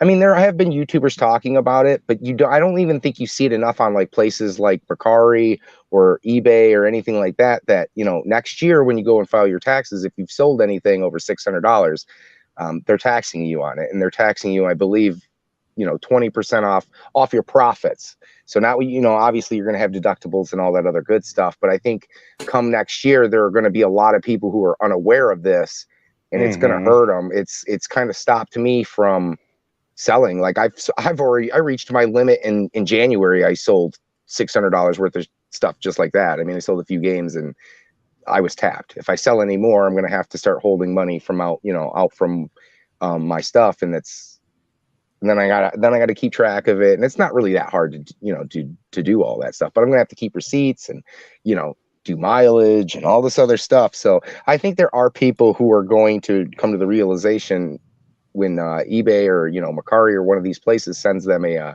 tax form, and they're unprepared for it. It's going to hurt people. And I think next year you'll see the thrifting might slow down a bit, because I think people doing this for a side hustle, it's one thing. You start getting taxes involved, and then it kind of cuts that a little bit. So that's great for us. So that'll cut down the competition. Well, there you go. Here you go. Bro says, people are going to get smacked this year with taxes. Previously, Etsy, eBay, PayPal wouldn't send you a 1099K unless you 20,000. Yep.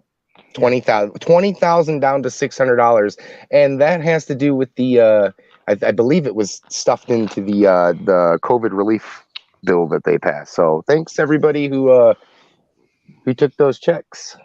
Yep. You're welcome. You're killing me. Those fuckers. I never got no COVID check. Just put it out there. I did. I got one. And then the sad thing is I worked. I filled out my taxes for, what was it? You had to work 2019. Yeah. Yeah, I worked in 2019. Didn't see a dime of no COVID. Do not do what Chupacabra says. Just rely on the taxes. No. Don't do that. Nope. Never do that. Don't need the IRS knocking on my door. If you use PayPal, it has a list of everything for you. Real handy, because that's how I had to do with my my crypto, because I go through PayPal for the crypto. So it had a list of all of it. I had to put in like 48 different fucking transactions individually. It cost me like $700. The only thing you could probably fudge numbers on is like gas and stuff like that. I'm not advocating to go out and do these things, but the only thing you could possibly get away with was when you do your deductions. But I wouldn't do any of that. I wouldn't mess with that. Don't mess with the IRS. Yeah, don't mess with the IRS. Never. Genovi has missed a big part of the stream. We're just talking about reselling from thrift stores, and to get into a little more. Do you think it's ethical or unethical? You go into a thrift store, or you go to a flea market or a yard sale, and you see, the Nintendo World cart, this little stadium cart. It's there for $10. Is it ethical or unethical to go ahead and buy that? It's worth way more. Ethical. It's completely fine, and I'll tell you why. There's a reason. There's a thing for this. That person there has decided to sell their wares. They've opened up their home. They have set the price. You take it, okay? The part that's wrong is now. Let's say I ask a little sweet old lady. I said I do this. I will ask pretty much everybody I go to the yard sale. Do you have any old video games by chance? And some lady comes, let me go see what I got, and she comes out with the fucking NWC card. I'm like, oh, that's trash. I'll give you 50 cents for it. That's fucking unethical. I would never do that.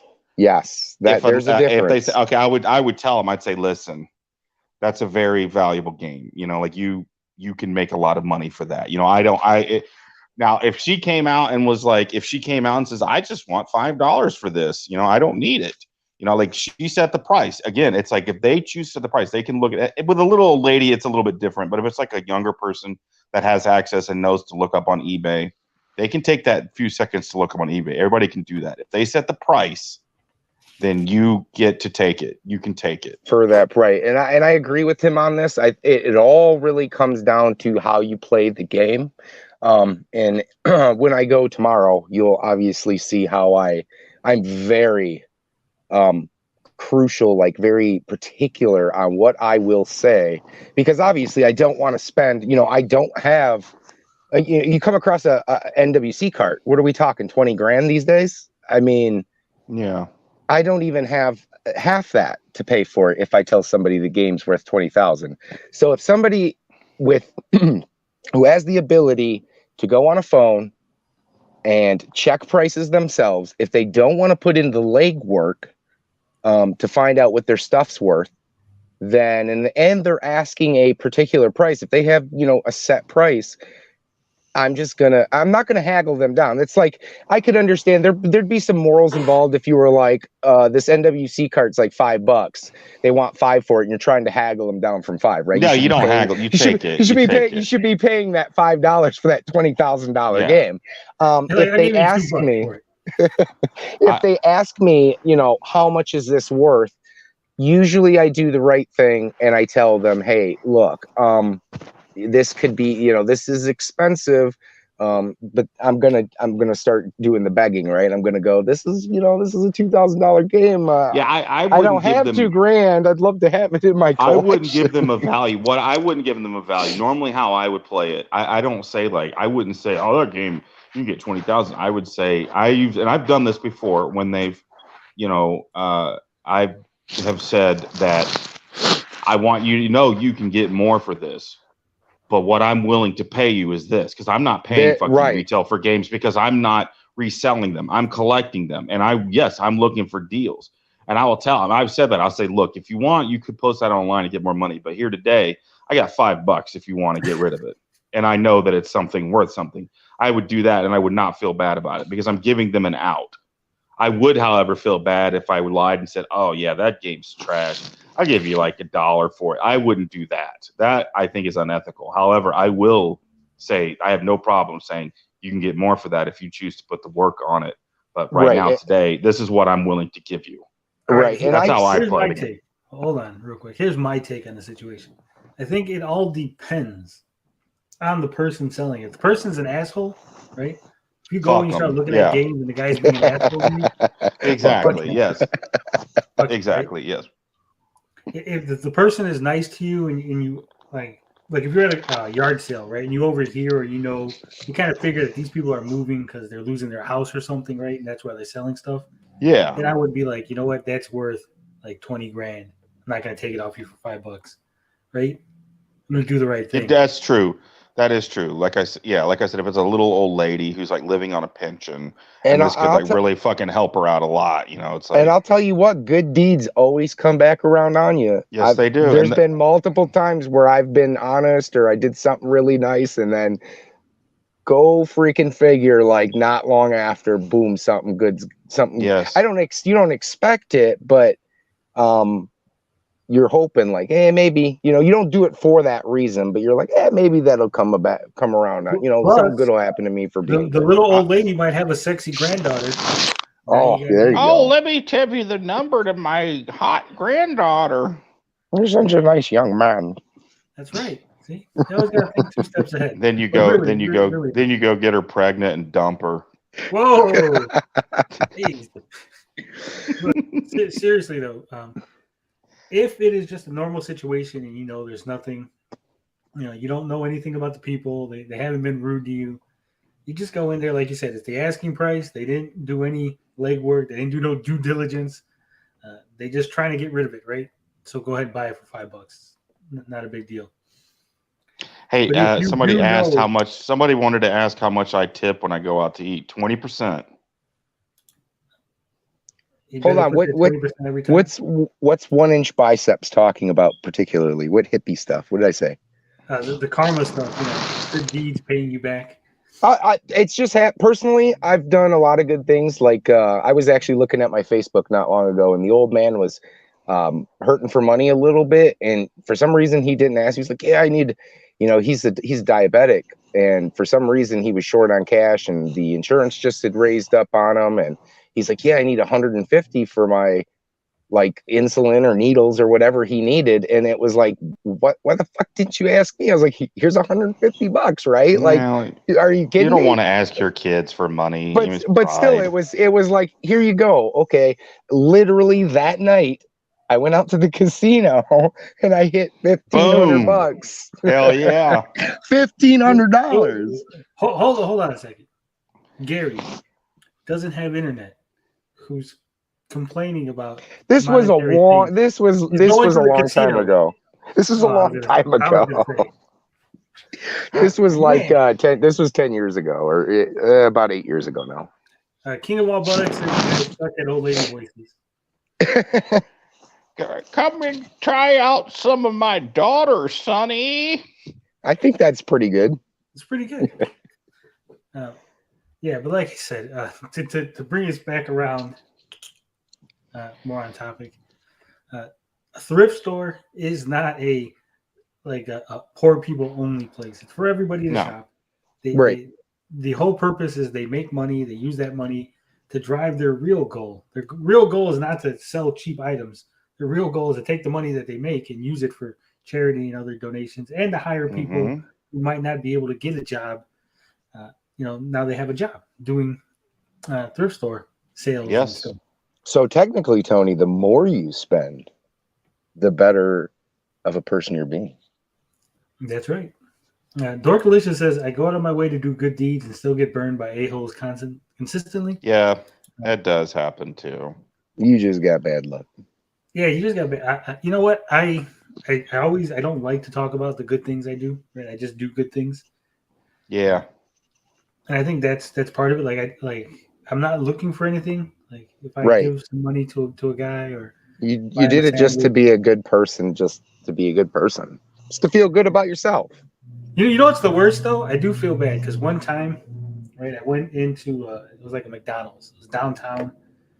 I had to go to court for something, so I was downtown. I was like, I'm gonna go to McDonald's downtown. There was a bum outside, right? I was like, oh, come on, I'll buy you some McDonald's, right? So we get in there, and then dude's like, well, let me get like a number one and a this. I'm like, whoa. I'm thinking like a fucking cheeseburger here, Holmes. Yeah, like a cheeseburger meal, not like 10 meals. Not even the meal. You get a cheeseburger and a water, bum. That's what I'm saying. You gotta slow down a little, guys. Calm down. Like, you're going to hell. No, I'm with Days. Like, if I'm offering you food, I'm not offering you everything. Like, I didn't say carte blanche on the menu, just to pick whatever you want, right? I'll go. I want the large size. Go ahead and add a milkshake with that. You got any of those apple pies warm? And Ninja specialty burger is like, let me get the Angus with mushroom. Like, no, dude. Yeah. Ninja Kitty brings up a good point here and says, also Canadian gamers speaking from a country that takes very good care of the poor. The only way people can go homeless or without food or clothes in Canada is if they have addictions. I agree with this. Like, from everything that I've heard, you guys are definitely taking care of the poor. So that would be the case. So if you're talking in your own country, that's one thing. And it doesn't make any sense. In America, Gary? Like, I'm not poor by any sense of the imagination. I'm just probably more bad with my my finances. Genovi says you'll also find thrift stores in affluent areas. That's right. Exactly. It's hip to shop at thrift stores nowadays to save money. Which sucks. They're taking all our good stuff away from us, treasure hunters.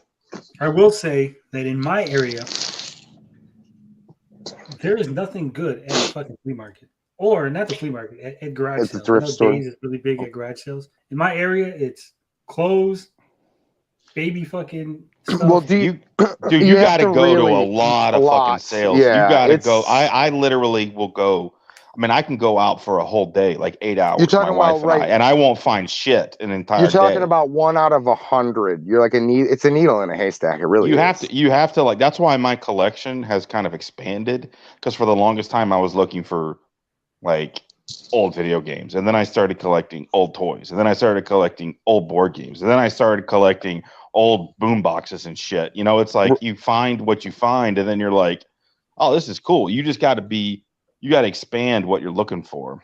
Right. And I think that's why, like Dave said, when I'm doing, like, I got toys and games, and not just Sega Genesis games, I'm looking for everything, and toys, and then toys for the kids. The oldest is a Jurassic Park, collector. He's got a bunch of dinosaurs and stuff. But when you open it up, yes, you start to see more things out there that you could possibly use. But you're right, Tony. No, garage sales, especially since you're in Chicago. I think in this area in the Midwest, it's rough. For us, I think being in a more populated area, there are a lot more people. Like in the Detroit metro area, there's obviously a lot more, scalpers or resellers or whatever. So I need to go it's to a definitely yuppie a area. competition. Real quick, before we end this, 1-inch Bicep says, when Taco Bell asks me if I want to round up to the nearest dollar for charity, I normally reply, you can go to hell, then burn rubber out the drive-thru. I will say this. When it comes to charity at the stores, like, when they're like, hey, you want to give $1 to charity or something when you're at the grocery store or at a fast food store, I always say no. Because don't they take a good portion? Most of the money you give to those things are going to get fucking lost in bureaucracy and all that. I'd rather give directly to the guy give straight outside the fucking store, right? You got a guy outside the store who's hungry. You want to give $1 inside this? No, I'll buy this guy a fucking sandwich or something, right? That's exactly right. If you can, and I know not everybody has the opportunity, but if you can, doing it in person, being able to actually make the change or help somebody is a lot better than just kind of going to Taco Bell and donating $1. And I understand that a lot of people are crunched for time. They might not have time to do that, but that's definitely the better way to go about it. And if you can go directly and buy them food or buy them clothes, don't just give them money, because then they're more liable to go spend it on crack or something, Yeah, the booze. We got a guy over here that tends to do that. All right. So I think that's it. We all agree reselling from thrift stores is fine, garage sales, whatever. Find your treasures, find your stuff, make your money. Capitalism. Keep doing what you do, CM Retro. We got your back, dude. I will say, when I was in high school, there was a bum that used to be outside the the local grocery store that I worked at, right? Turns out that bum was dating one of my classmates' mother. Ew. We all thought it was funny. That's embarrassing. Yeah, it is. Not embarrassing for me. No, that's hilarious. Like, your mom's fucking a bum. Rhea says, also, donations to thrift stores are tax write-offs. The store can provide a receipt for you to submit. Yeah, I think what we hear by the Salvation Army, by me, they just give you like a blank receipt. Like, fill it out yourself. Yeah. How much do you think this stuff's worth? Yeah, okay.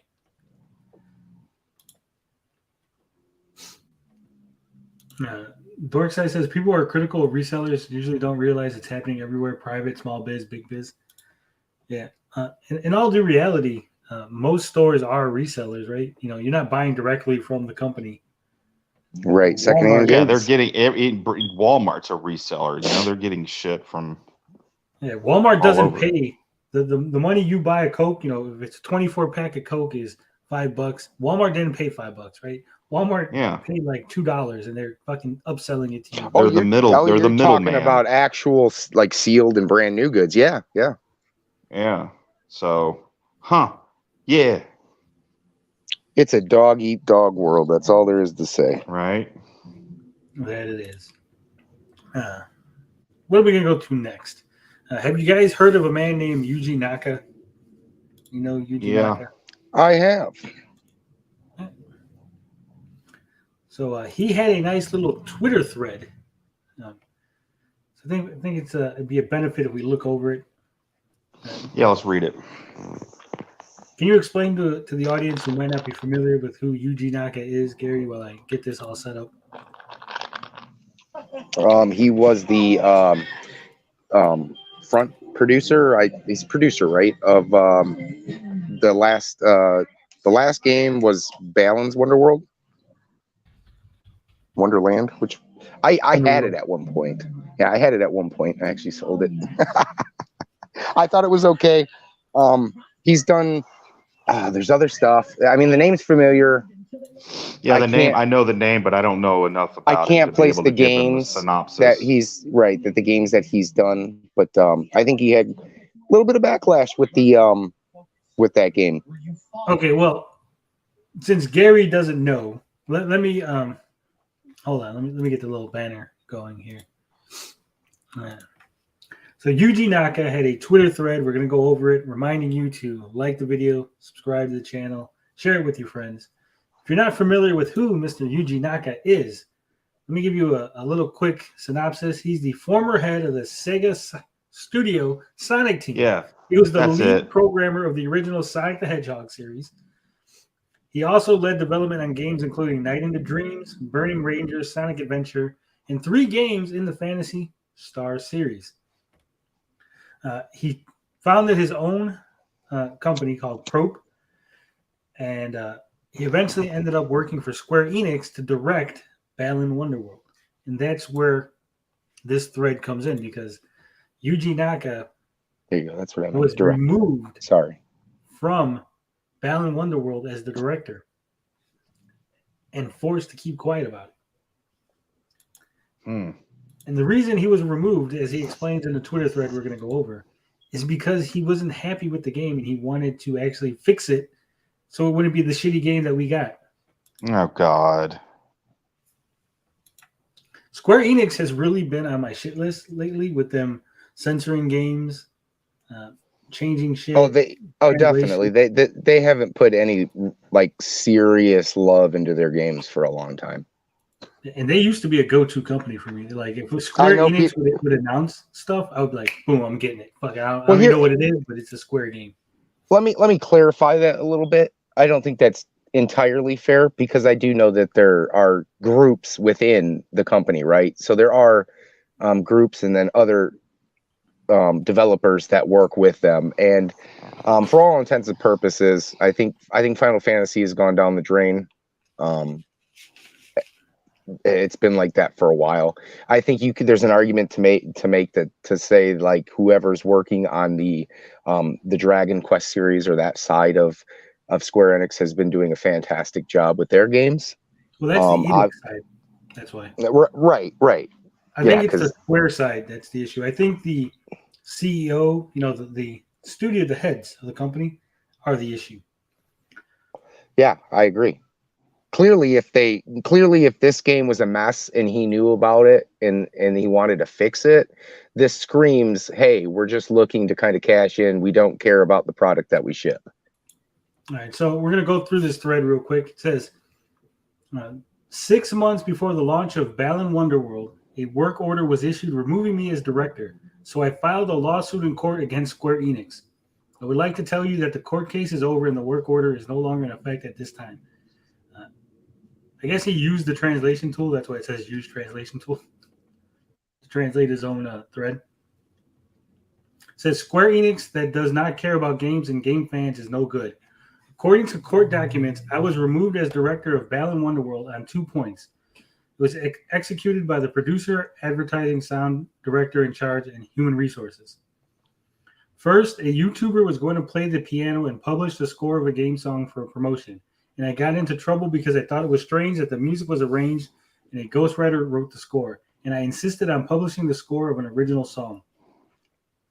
Second, according to court documents, what I said in response to Arcest's submission of the game without fixing it, despite the fact that there were glitches in the development process, that my comments to make the game better are disrupting my relationship with Arcest. If you don't know, Square hired another company called Arcest, probably pronouncing that wrong, to work on the game. So that's what he's talking about there. Because Balan Company came up with the idea of Balan Wonderworld, but Arzest were the actual developers of the game under Square Enix's supervision. Game development is weird sometimes. It says, another point is that Oshima wrote in an email to Fujimoto, I just gathered the staff together and informed them about the matter of shifting the trial version. This decision was made by producer Fujimoto. We will do our best for Fujimoto. The staff applauded and cheered. The staff, who had tended to be down lately, has been revitalized. Thank you very much. The entire staff will do our best. But it doesn't matter because the schedule was decided by the producer, not me. And the producer decided that the schedule is tight. Something is not right.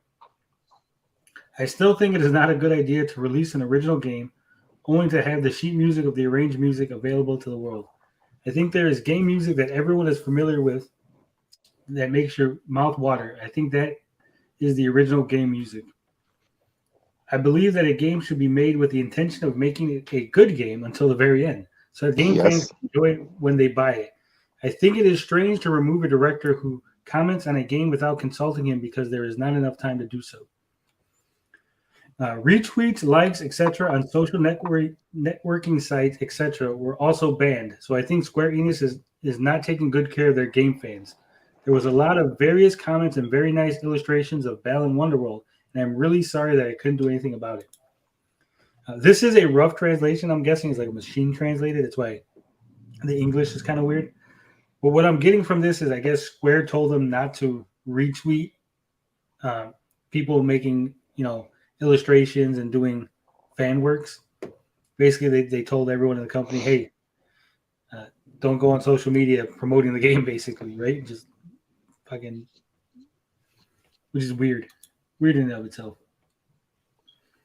Which you would think that they would have, I mean, I don't know how the politics of work in Japan or in that region, but you would think that they would have kind of like a NDA or something like that, right? I mean, obviously, if he didn't sign anything and it wasn't told to do these things beforehand, he wouldn't think that they would be that big of an issue. Yeah, well, I think that's part of why he sued or took him to court. Right. He says, I am truly sorry for the customers who bought my unfinished Balan Wonderworld. In the future, I may be able to respond to you if you mention or tag only me on social networking sites, etc. I think it is only natural to request modifications to make the game better since we are making the game, and if we can't do that, we should just discuss it. But it seems that we can't do that, and I don't think they're able to take care of the game. Sonic the Hedgehog was changed 2 weeks before my master up to a spec where it had even one ring you would not die. I did things that made the game better until the last minute, and I believe that everyone around the world is still enjoying the game today. So it sounds like when they were working on Sonic, at some point, they decided that even with having one ring was enough for you to, take a hit and lose your ring, that you could just keep grabbing that one ring. It was probably at one point where they said we had to have like 10 rings or 15 rings minimum. Which would have been a nightmare. Oh my God. Yeah. That's so the only Yuji thing Naka that really was saves it. It was like, this ain't working out. We gotta fix this. So good on him. It says game creators are supposed to improve their games until the very last minute, and to prevent them from doing so is not right. I asked for a lawyer and tried to negotiate with them to at least submit comments until the end, but to no avail, so I filed a lawsuit in court. So it looks like they weren't even allowing him to submit notes on the game. They were just basically like, shut the fuck up, we don't want to hear from you no more. Which is fucking wild, considering who he is. I just want to briefly touch on Rhea had a comment, and she said that I only paid $20 for a physical copy of Balan on Switch, but I'm sorry to hear he was kicked from the project like this. Anybody interested in this game? I'm not sure how much it goes for on if it's digital. I'm assuming there's most likely a digital copy that you can get on like the eShop, but if you still might be able to find copies at Walmart's, and if you do, I was able to pick up a copy at Walmart's, and I believe it was $3.99 because they were so clearanced. Is it that bad? It must have been. The game is not that bad. It's really not. It just has a lot of unfinished. Yeah. Well, here's part of the reason. They made the game so anybody around the world could play it and have the same experience, right? So what they did was they removed the story from the game. You just get static images and stuff, and you have no context as to what the fuck's going on. There's a book. There's like a supplemental book that you have to buy that has the story of the game. Right, because is the gameplay good though? The opening, okay, so the opening of the game was like, oh my God, you're in for this epic kind of like journey and game, and the opening cutscene is fantastic, is well done. You start to get into the game and you see that there's frame rate issues and textures that pop up within just a couple feet, and it's just a lot of just an unfinished kind of mess. I'll admit it might be bad. I skip fucking cutscenes and story. It's definitely not it's definitely not unplayable. I didn't think it was as bad as the hate that it got, but you can definitely tell that something was going on within them offices or whoever was working on it. Yeah. Chupacabra says it's more like the bare template for what could have been an okay game with another year of development. I think at some point they told them to have a bunch of suits, right? Because the idea is you put on a costume and you get an ability. I think they told them to put like 80 costumes in. So a lot of them have duplicate type powers, or one makes another one kind of irrelevant. You can't jump. Only certain suits can jump. So they make you backtrack for those suits, I believe. Yeah, and I think you could only hold up to a couple at a time. It wasn't like you could just switch on the fly, right? So there were a lot of little issues with it. That, like I said, it's not unplayable, but it was definitely something that looked interesting. The characters definitely looked interesting, right? I think when it was first announced and everybody seen that initial trailer, people were excited. There's obviously a connection to kind of like Nights and Dreams or whatever. You can kind of see that. You get that feel from it. It just didn't hit where it could have been. I mean, this could have been a good game. Maybe not the best game ever, but it could have been a good game. Otherwise, it just falls short. I think expectations were way too high on what it was going to be. And it needed another 6 months to a year to cook fully. They didn't give you a fully cooked game. But let's go on. Says, I believe that this case has a lot to do with the fact that hashtag Balan Wonderworld is getting the results and recognition that you all know. It is really unfortunate that a work that I created from the beginning has such a result. So he's upset how bad the game's being received. It's a real shame that we released the unfinished work, Balan Wonderworld, to the world. I wanted to release it to the world as an action game in a proper form, considering various things. I think Square Enix and Arzis are companies that do not care about games and game fans. No, hold on. Money. I first want to say no, Ninja Kitty. It was nothing like Cameo. Cameo was amazing. Cameo was an amazing Rare title. That was a fantastic game. So, sounds like he's pretty pissed. And, the Japanese are known for being polite, so I can imagine how he really feels. Yeah, seriously. They don't usually, a lot of times they don't speak like that, speak their mind that openly about an employer. Yeah. Right. Feel bad for him. That's a very terrible situation, but I am kind of glad to hear that he's at least opening up about it, because I'm sure he's been dying to tell everybody why it wasn't at least a good game, right? A lot of people trash this game, and he feels, somewhat responsible. This could have been, one of his babies, and they kind of did him dirty. So I'm glad he's at least being able to share, at least a side to that, because we all know that Square Enix is not going to come out and really say anything. So yeah, it's like I said, Square was my go-to. So many games on the SNES. Was a Square game. Boom, I'm there. Fucking between Final Fantasy. What else they did? Secret of Evermore, Secret of Mana. They published.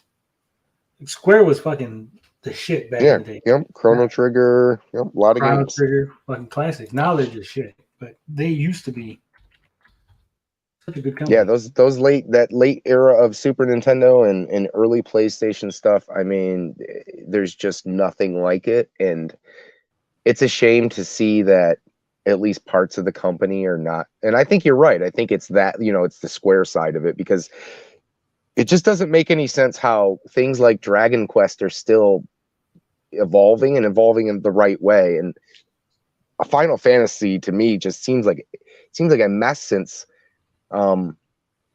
I want to say what, 13? I mean, 13 was like, it was too linear, but it's weird to see that where they've gone in the direction and how Dragon Quest games have held on to what they're known for. You know, they're changing things in the right way. So it's weird. Yeah. I really think the merger really killed the soul of the company. It's not the same. It's not the company I grew up with. Nope. Let's see. What games? Here are the list of games from Square. We got they had Mystery Quest games, which are always good. Rad Racer, Final Fantasy series. Rad Racer. I always forget about that one. Romancing Saga. Love that fucking series. Vagrant Story.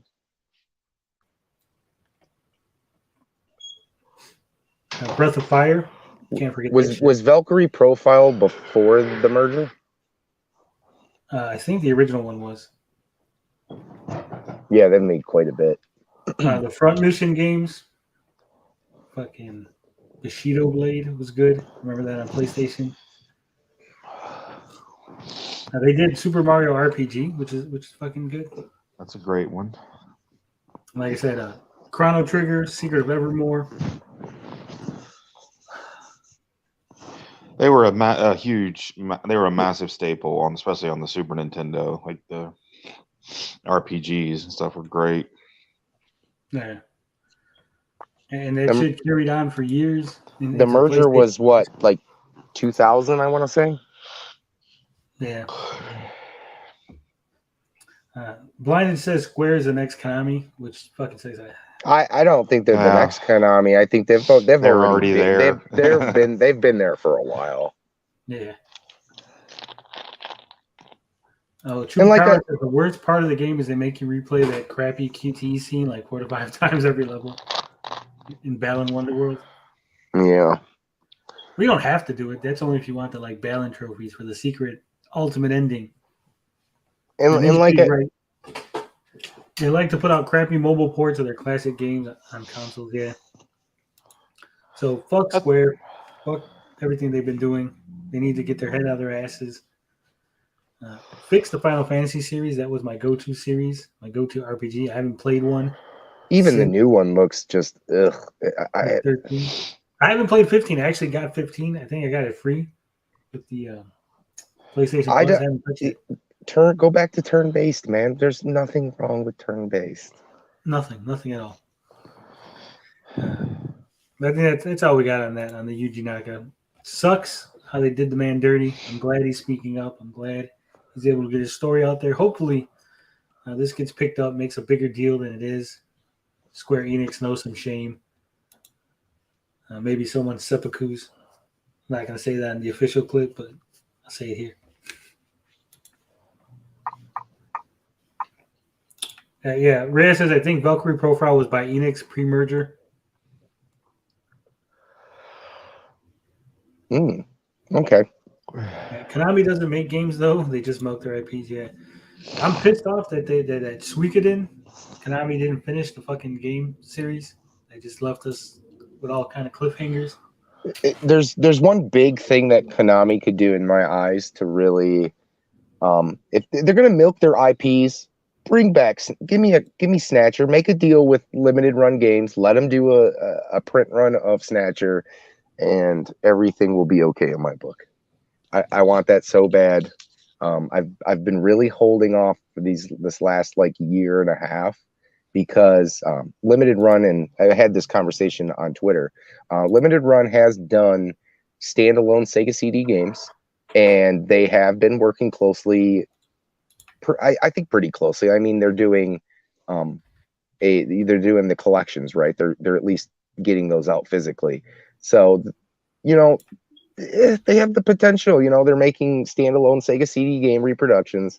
They're working with Konami. Put them both together. Let's get that expensive $1,000 game into people's hands. I think it's $1,000 nowadays, but Snatcher's expensive. I was bummed when the TurboGrafx Mini came out because they only offered that on the Japanese side of the games. So still no Snatcher in my my collection, and it drives me nuts. Konami needs to make it happen.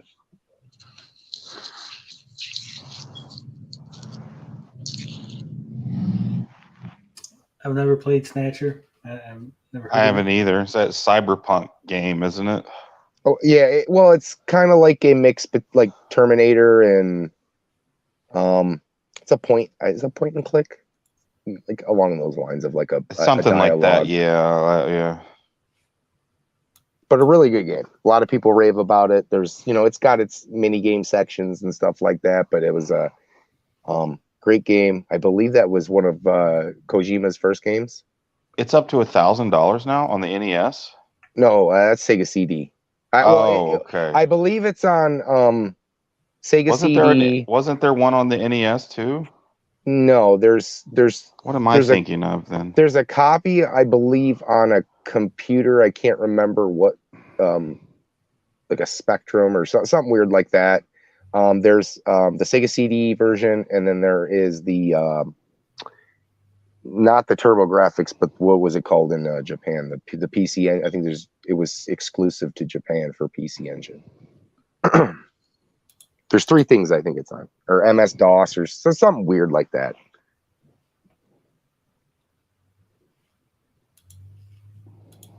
Something like that. One Inch Bicep says the MSX2, Gary. There you go. I'm not familiar with those kind of computer gaming console type things, so you can kill me all day long on that one. I was somewhat close. There was an M in there. Close enough.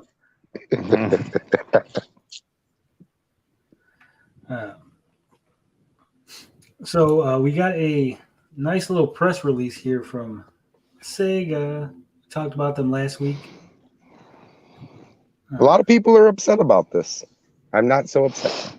No, they're still offering it. But... Hold on. Let's get the banner up. Let's remind the audience to like the videos, share it with their friends, and of course subscribe, because that makes Gary, Dazed, myself, everybody feel so good. Feels Yeah, so good. Free to subscribe, cost you nothing. Smash that button like I'd pretty much smash anything in front of me. Oh yeah. Press release, hot off the press releases. We got this a couple of days ago, but the show doesn't come out until Saturday. But this was on the 26th of April. Sega delisting Sonic the Hedgehog 1, 2, Sonic and Knuckles 3, Sonic CD on May 20th. So you have until May 20th to get these games individually at the current price. The Sega announced that the company will delist the digital versions of the standalone titles that will be featured in the upcoming Sonic Origins on May 20th, 2022. This will include Sonic the Hedgehog 1, 2, 3, and Knuckles and Sonic CD. There are a couple of exceptions. Sonic the Hedgehog 1 and 2 will remain available via Sega Ages on the Nintendo Switch, and Sonic the Hedgehog 2 will still be playable via Sega Genesis on the Nintendo Switch Online Plus. You can just go buy a Sega Genesis and some cartridges. So Yeah, was there any mention of them taking Sonic 1 and 2 off the 3DS eShop, the 3D versions? Those are great versions. I'd say if they're thinking about taking those versions off, and you're a big handheld guy, if you like your 3DS stuff and you actually play in 3D, those are really worth picking up. Those were great ports put into stereoscopic 3D. So go ahead and check those out.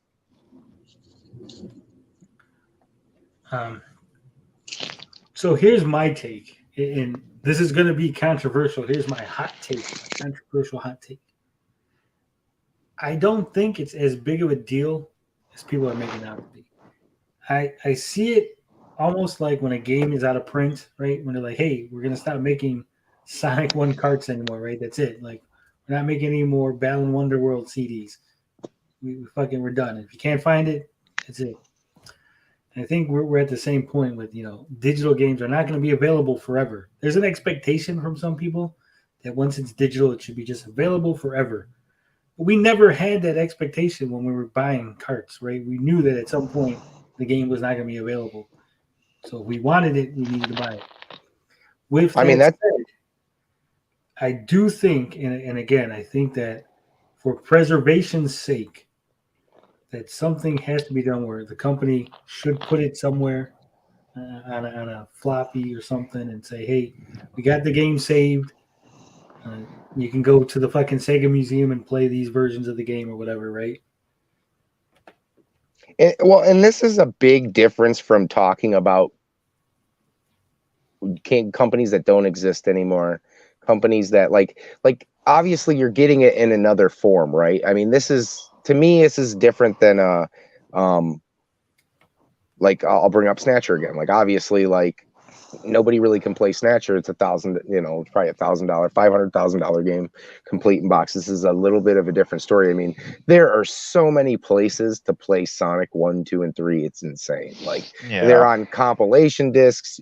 The original Sega games aren't that expensive. No. If you own a clone system, a Retron, original Sega there are so many ways to play the first 3 Sonic games, or even even if you add in the Sonic and Knuckles, there's so many ways to play this. It's not that big of an issue. Maybe because I own the first 3 on Sega, the first 4 on Sega. I own Sonic CD. I own, like I said, I own the 3DS versions. I own there's another compilation somewhere in my collection that I have these games. It's Sonic, right? It's like Mario stuff. Like if you have it somewhere, I mean, if you're even a casual game player, you probably have this downloaded somewhere, right? It's Sonic, and you still have time to buy it, right? They haven't taken it down. So if you have to have it, just get it. I mean, there was at least an announcement. I could understand if people were upset, like, hey, tomorrow we're doing this. But they gave you a heads up. I mean, this whole, like, I'm kind of on the side of Tony. I disagree a little bit with his take on the can't getting it. We've discussed that before, but this is not a hard to come by game. It's not a super expensive game. Obviously they're taking these away so that you can't just be like, oh, I'll just go get the one Sonic and I'll pay $3 for it. Yeah, that's a business decision. Right. They're trying to, group this together, give you other things like I'm not exactly sure what they have included in this collection, but I would assume like artwork stuff, maybe some music, arranged stuff. They're trying to make more money. So I totally understand it. I think people are overblowing it a little bit. I don't think it's that big of an issue. Sonic's just not going to vanish off the face of the earth. Yeah. I might be like an old crank, but I don't have any sympathy for anything like that with that digital stuff when it's like, just go buy the fucking cartridge and play it. Like, you've got the physical media. That's why physical media is so important, because they can't take that shit away from you. They can't take it away from you. That's why I don't Sonic buy sold well. hardly any That's what digital you think, games. Dave. I'm going to go to your house. I'm going to take all that shit away from you. You don't know where I live, so. Real quick, I noticed that they didn't mention the Sega Genesis Classics collection that has Sonic 1 and 2 that you could buy individually. That wasn't mentioned, whether they're taking those versions down.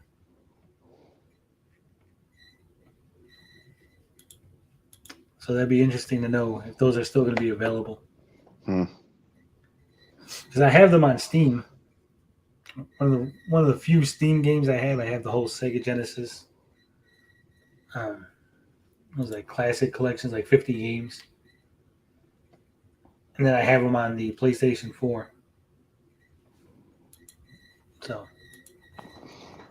Nice. It'd be weird if they took those 2 down and left all the other ones up so that there's like 2 big holes in the fucking virtual collection you got there. Because I don't know if you ever played it, but it has like a little virtual shelf with the games. Where is this? The Sega Genesis collection. Oh. It's on PlayStation, Switch, Xbox. That's kind of neat. That's a neat touch for them to do that. Well, it's like a room, right? It's set up like a room. Yeah, I like when games do stuff like that. So if you want to change the audio, it goes over to like the radio. If you want to pick a game, it has a little Yeah. shelf, and you got to go through the That's the different thing games. too. Like, if the original game is expensive, like you were saying, you can find these games on like collections that are like literally pennies that aren't worth much. You know, you get a PlayStation. You can probably get that PlayStation 2 Sega collection for. I could probably find it for $1 at a yard sale. Plus, like you said, I mean, it is $45. I understand. Some people are think that's a little too expensive. But I will realistically, I will and I've say said this though, before- I will say real quick though that at least it's not 60. yeah, but I've said this before. The people that want it are gonna buy it, right? If you think $45 is too much, you probably didn't want these games to begin with. You probably didn't buy them individually. The people that complain, like they're taking those games off of the eShop. Like, Where are people complaining? Like on Twitter? I've seen people on Twitter. I've seen people make YouTube videos or, in different panels talking about games. Yeah, but like I said, it's like, again, if you wanted them, right, you already bought them. The people that always complain about these kind of things aren't going to buy them. They didn't buy them. Had no plans of buying them. No. They're just like, why are they taking them down? They should be available. I'm going to rage for clicks. Yeah. Yeah, I do agree with Dynasty Warriors. The Sega Genesis collection is bullshit, though. The lag is too much. Sonic's almost unplayable. Streets of Rage. Oh, is it? That stinks. It has really shitty emulation. Who did that emulation? Because M2 has done some great work.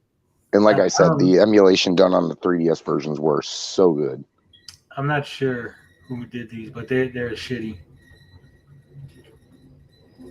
Just a quick cash grab. Is that a train going by, Tony? Yes, it is.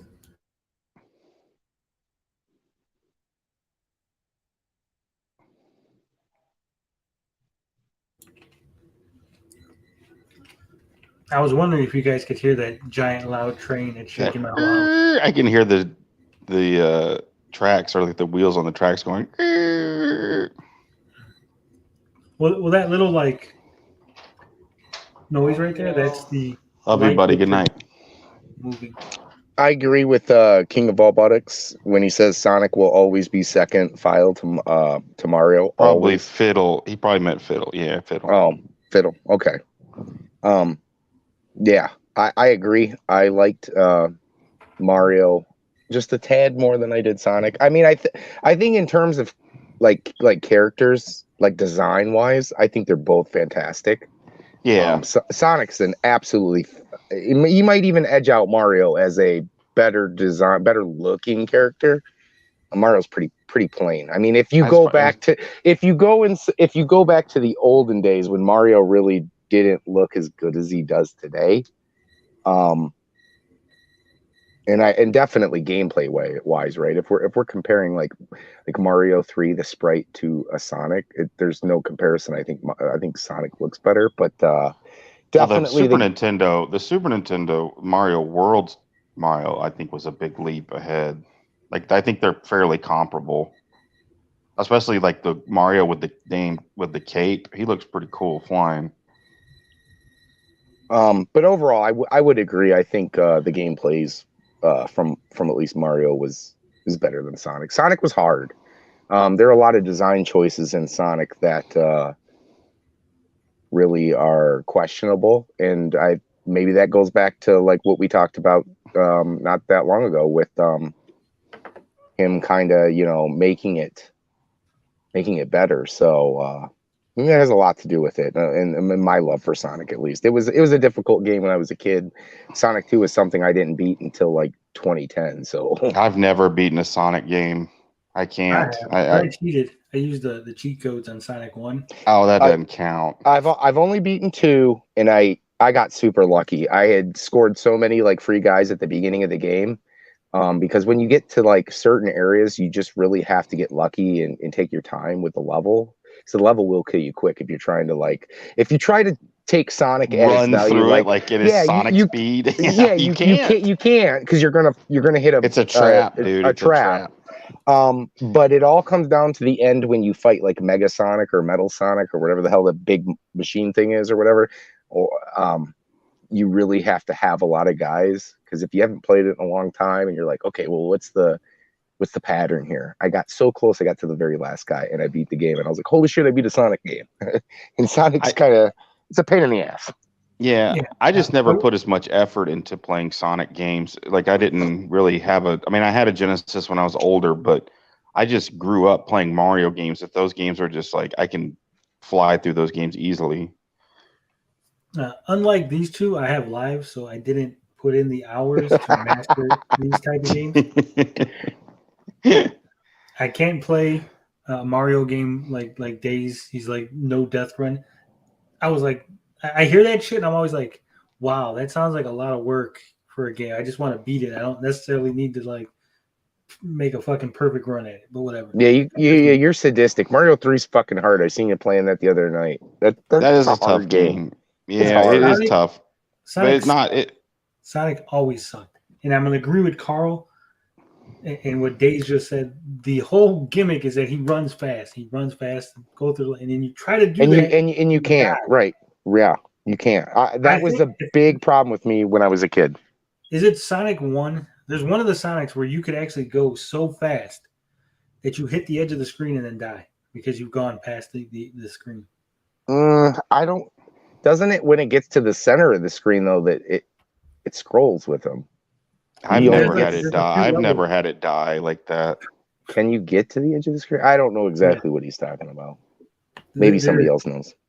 I think it might be Sonic 2. But I agree. Yes, as a kid, that was the premise of Sonic: go fast. So when you pick up the game and play it for the first time, the second time, or back in the day, it was like, well, I can't go fucking fast. Why? Like I can't go fast because as soon as I do, I hit spikes.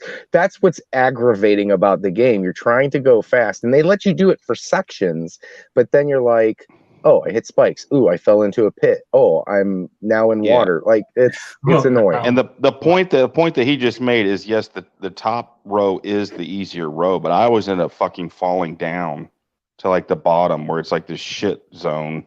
Yeah. I need to put more effort into it. But here's the thing, Dynasty Warrior says. Yeah, go ahead. Be hard path. No, go to the next one. He said though. He said, learn the level so you can go fast. I think in game design, it's not fair to expect there's a reason why some games are considered cheap and some games are considered fair. You shouldn't have to go through it like an incredible amount of times to learn the level. Like the average regular casual player should be able to do what's advertised, and in Sonic it's go fast and not be punished without blast processing. Ninja Kitty. Well, I guess it gives you some replayability, but who's here? Agree or disagree, Mr. Ninja Kitty? I have a question for Gary. Isn't Sonic the mascot for Sega and like the most famous game for the Genesis? When it came out, and you're saying that Mario was vastly superior. Not much. I think you're stretching it when you said vastly superior. Vastly is they're both games that I could kind of do without. Like if I'm gonna pick games to play, those are usually not the games I go for. Although I do like Sonic 2. Like I like the addition of Tails is cool. I also like how Gary compared Mario 3, which is an 8-bit game, with the Sega Genesis game, because I called Sega Genesis was such that Super Nintendo one.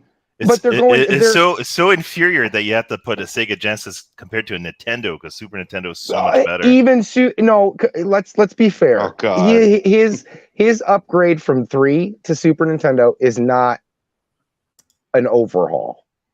It's close. It's not an overhaul. It's So more eye pleasing. even if we but even if we compare the Super Nintendo, Gameplay wise, I it's still think overall. Sonic as a sprite and what he looks like is more appealing than what Mario looks like in Super Mario World. I'll be fair. We'll go. I'll even go up to Super Mario World. I still think it's a better sprite. I think it looks better. I think he's sweet. I think original Sonic looks amazing as a sprite. I don't know that very Mario interesting. that Mario with that yellow cape flying through the air gets me horny. I'm gonna say it. Old Mario was overrated back in the day. Boo! Are you talking about like the original one, like the one where you're jumping on the Mario Bros? First, yes, I think Mario in general was overrated, but I will agree, 3 was amazing. 3 was awesome. I mean, what they did to go from 1 to 3, people will say, guys like Pat will say that, like, Mario was amazing. I technically don't think that. I think Mario was a drag of a game. The original Mario is one of my least liked. Oh, Nintendo I love games. That game, dude. That's like one of my go-tos. Gary, did you not play Mario 35 when it came out last year, 2 years ago? The what do you mean what do you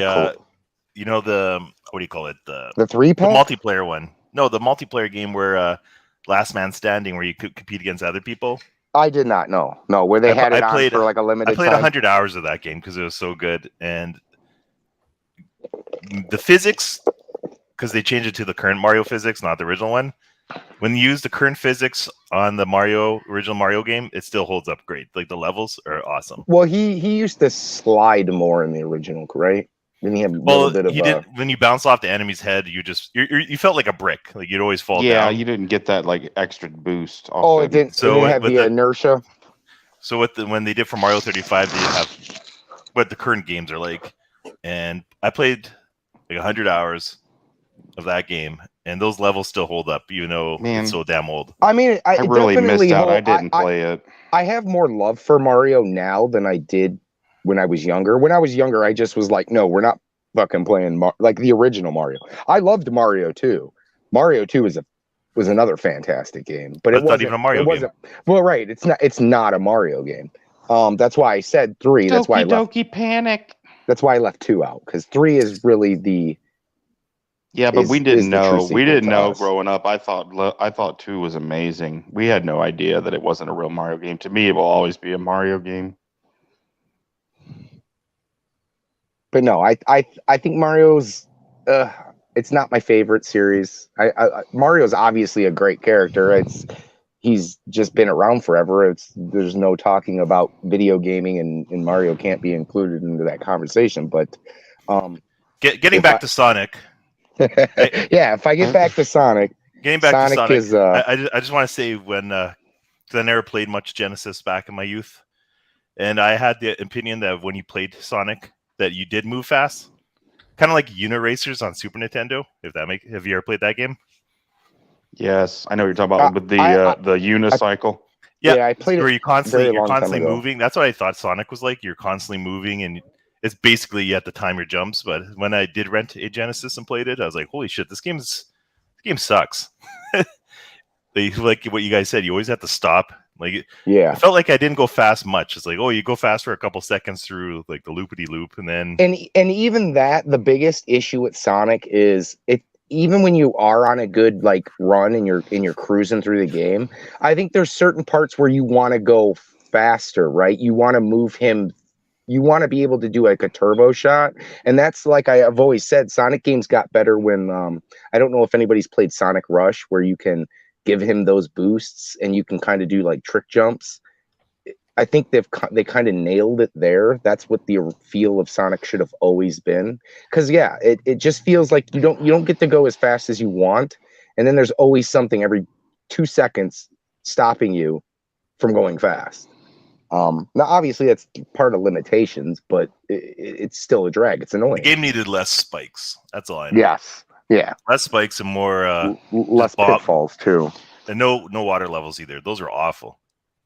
Just They're off. awful. They're awful because they're slow.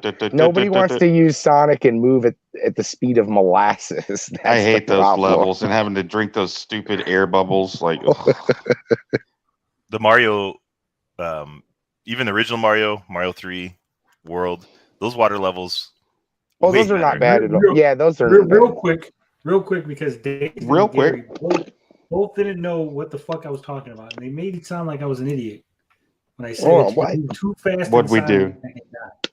No, I said I'm just not I'm not sure what you guys are talking about. Oh, you're Right so here. full of shit, Tony. Says on the first act, there's a series of 2 speed tunnels with a lamppost in the middle. Occasionally, if Sonic is moving too fast, the screen won't scroll down fast enough. When Sonic touches the bottom of the screen, he will die as if in a pit.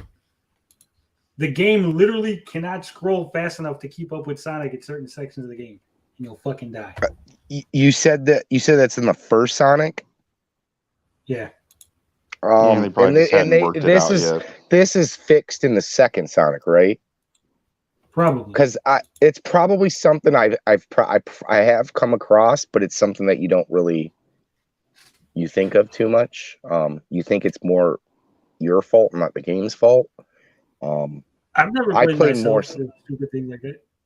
Well, I played more Sonic 2, so maybe that's a thing that's not as common in 2, but it's all right, Gary.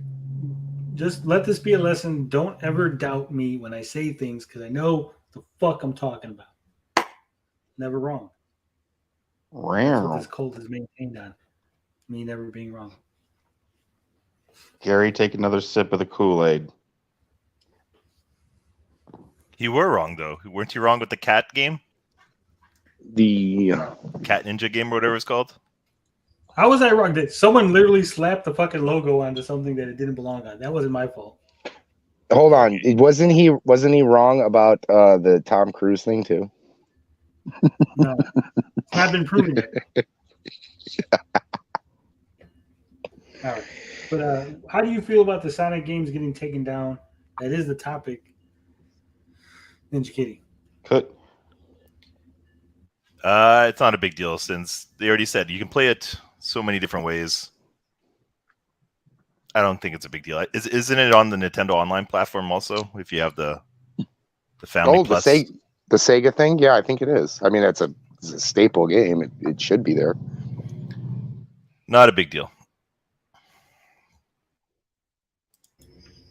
Plus, you can emulate it if you really wanted. We will end this segment. Not a big deal. Ninja Kitty has said it. Fucking trains are going crazy. Weather gets nice, trains decide they want to fucking be outside all day. Can't live like this. Got a train going. I can hear a train outside our tracks too going. I didn't watch Moon Knight this week. Again, I missed it. So no Moon Knight discussion because Blinded decided he wants to be in the chat and not on the panel. I still haven't watched any of that. Didn't they get rid of the fucking dude? Didn't that dude that's like playing it? They aren't even using him again. The what's his name from Star Wars? Oscar Isaac? Yeah. I didn't hear nothing about him being removed. I thought I saw something where he's not going to be in it anymore.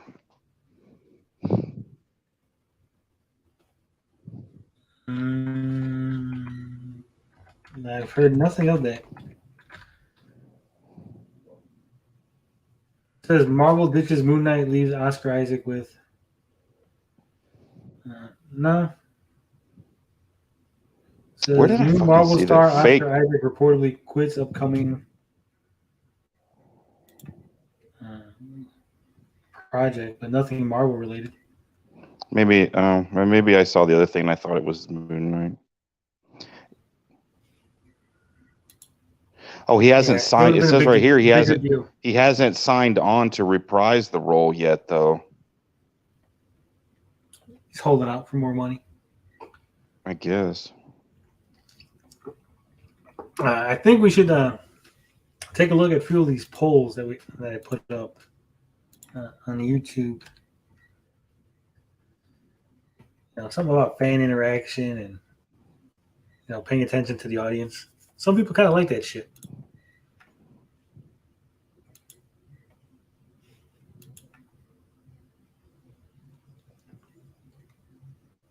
Not Gary though.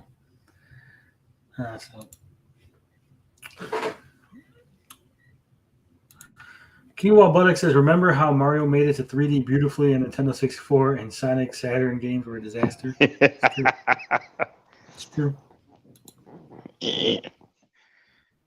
Oh, that's no. Mario 64 is overrated.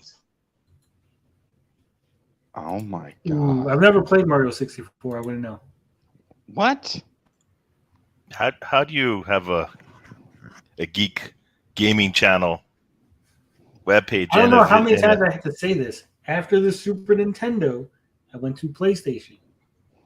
That was it. Jesus. And I stayed on a PlayStation. You need to, but you need to go back and play it now. You know who you sound like? You sound like Tommy. Tommy Tellerico said I couldn't be a games journalist unless I owned every single fucking console available. Well, you don't have to own the console. You can emulate it. No, that's illegal. I don't do illegal. You can play it on the Switch. I could now. You could buy a Nintendo 64. Yeah, see? Tony doesn't play hype games. I don't believe the hype. I listened to a lot of Public Enemy, and they told me don't believe the hype. So. Yeah, there was no hype. I remember playing Mario 64 for the first time in Funko Land, and I was literally put off by it in like 5 minutes. Like, what the fuck am I playing?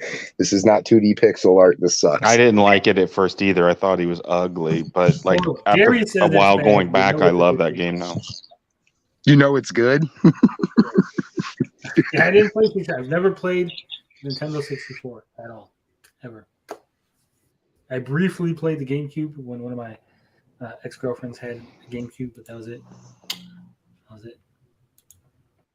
You missed out on all that party gaming, dude. It was a great time. Oh yeah, I was having no fun on my Sony PlayStations. Yeah, I bet you weren't. There was no party there. Blinded would like to know how Mario 64 is overrated, Gary. Chappie, I don't eat pears. Pears suck. Oh, what the hell, Gary? Pears are delicious. I know I was gonna piss everybody off with that take on Mario.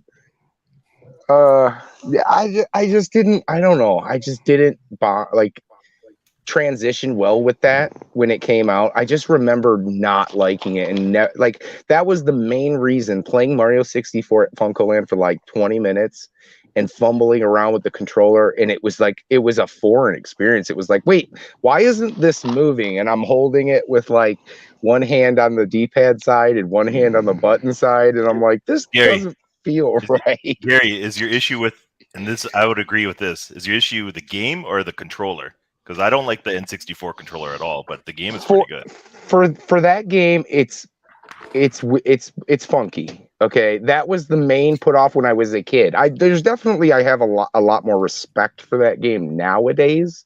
So I was talking initially, my initial impressions of Mario, going from playing 3 or Super Mario World, and then playing 64 for the first time when 3D games were still a very rough concept, a new thing into this video game space. It was awkward. The game itself is not terrible. Level design it's okay. I think it gets to that Sonic part where there are a lot of cheap things because the controller sucks, right? So I don't understand how people have regarded that game as one of the best Marios of all time. I think Mario in the 3D space has gotten a lot better. Obviously, it's there's nothing wrong with Marios nowadays. They control great. They look great. I don't know. There is a group of guys who grew up on that, and that's the nostalgia side. Even if you take that out of the equation, I still, it's just an average 3D platformer. It's well, you're comparing it to the current day games back in the day when it first came out. Well, what is there to compare against? So there was nothing. So you either found it appealing or you found it appalling because it just wasn't. It was foreign to you. I think that's really what it boils down to. How much have you Real played it quick. as an adult? I've gotten pretty far in the game. I've never beaten it. No, I've gotten probably 75-80% through that game. All right, so just another viewer says we should get a list from Tony on hype games you haven't played. Ghost of Tsushima, Mario 64. Next, he's going to say he's never played Ocarina. He's never played Ocarina of Time or Majora's Mask. I'll be fair too. Ocarina of Time took me a long time to appreciate that game. I instantly fell in love with that game. It took me a long time. I just never played. I never played any Nintendo consoles until the Switch. I had a Game Boy Advance. That was like the only Nintendo product I had in between that. And see, look. That's why the Switch sold so well. Look, Tony used to have an old Nintendo handheld, never had a Nintendo console. They bring the hybrid out, and boom, they get someone like Tony to buy a Switch. Genius. Nintend's a genius. That's not why I bought a Switch. It's not why I bought a Switch. I'm not saying that's why you bought a Switch, but it worked out that way. Oh, okay, I'll give you that, Gary. Did you not have a Wii? You didn't have a Wii, Tony? I didn't have a Wii. My kid had a Wii. I didn't have a Wii. Oh, that's pretty much like having one yourself. Dad can steal it and play it whenever you played some Wii bowl. You had to have played some Wii bowling. No, I've never played the Wii. Never. You didn't slap those tennis balls around a little bit for kids. Nope. Yeah, let's get to the last segment of the show so we can get to the after party. Fan polls. I put 2 polls up. I wanted to test it out, see how it works because we got the community tab open. So I was like, fuck it, let's put some polls up. So the first question was, how do you prefer your game reviews? Do you want them concise and under 10 minutes, in-depth, and as long as needed, or do you just prefer them being written? So we got 113 votes, which was a surprise. I didn't think we were going to get that many. How do you prefer your video game reviews, Gary? Seeing how you're going to be doing one pretty soon. Because I'm doing one, it's probably going to be short and sweet. But I mean, for the most part, it depends, right? I really don't care. It all depends on the person reviewing it. If I agree with them a lot on their taste in video games, I mean, I could probably listen to someone go on about a game quite a bit. It all depends. I don't watch reviews like I used to.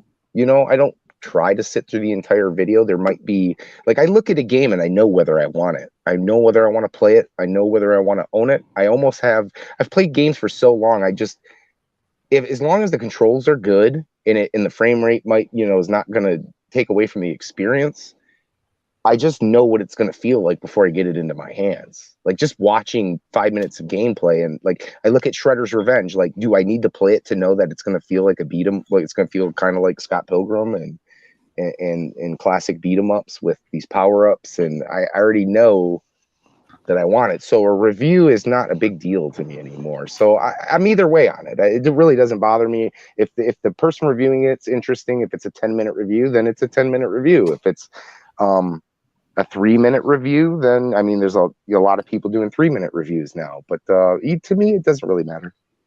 Wow, that was a lot to say. It didn't really matter, but thank you, Gary.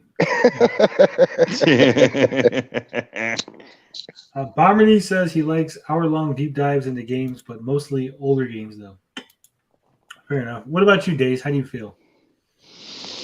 Yeah, I tend to agree with Bomberny. Like, if it's a new game, just give me the fucking details real quickly about it. You know, what you think, how the game feels. But yeah, if it's an older game, I really do prefer to. I can watch longer videos.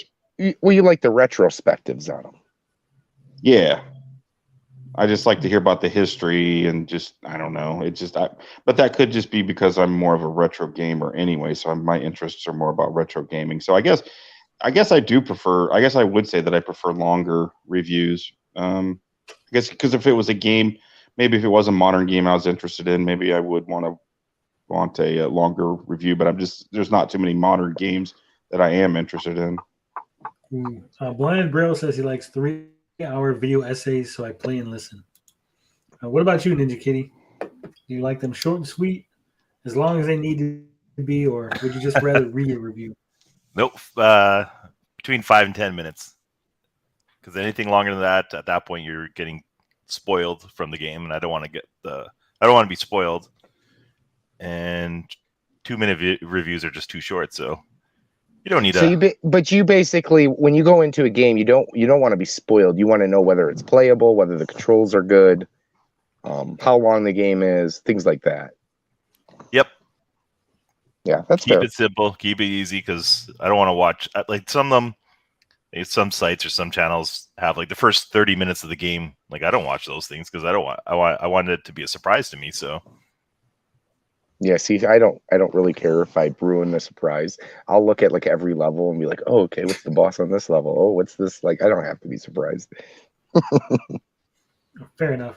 For me personally, I want something short and concise at the beginning of the video, right? So I kind of get a feel for the game. Then give me something longer. So I like it both, like a combination, right? If it's short and sweet at the beginning, give me a quick recap of what it is, what it's about, gameplay. Then if I'm still interested, I'll keep watching a video, right? Like a longer video. But if that makes sense. Out, you're like, nah, okay, this doesn't sound interesting. I turn it off, right? So I want a long video, but broken down in a way that I can get a quick recap at the beginning. And then if I'm still interested, I get long lore, in-depth coverage. What do they call that when they I can't remember in English when you're writing like a story or a like an essay, the first sentence. What do they call it? There's a name for it. Like your first sentence has to be there's a particular name for it, and I can't remember. It's supposed to be interesting and captivate your audience so that they read more. I can't remember, but that's basically what Tony's talking about here. I agree. I think that's a good way to do it. That way you know whether or not you're going to be interested.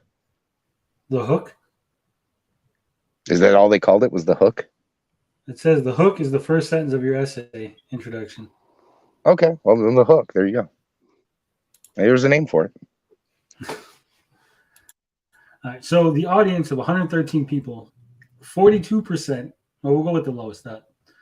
Written reviews, only 11% said they preferred to just re-review. 42% said they want concise and under 10 minutes.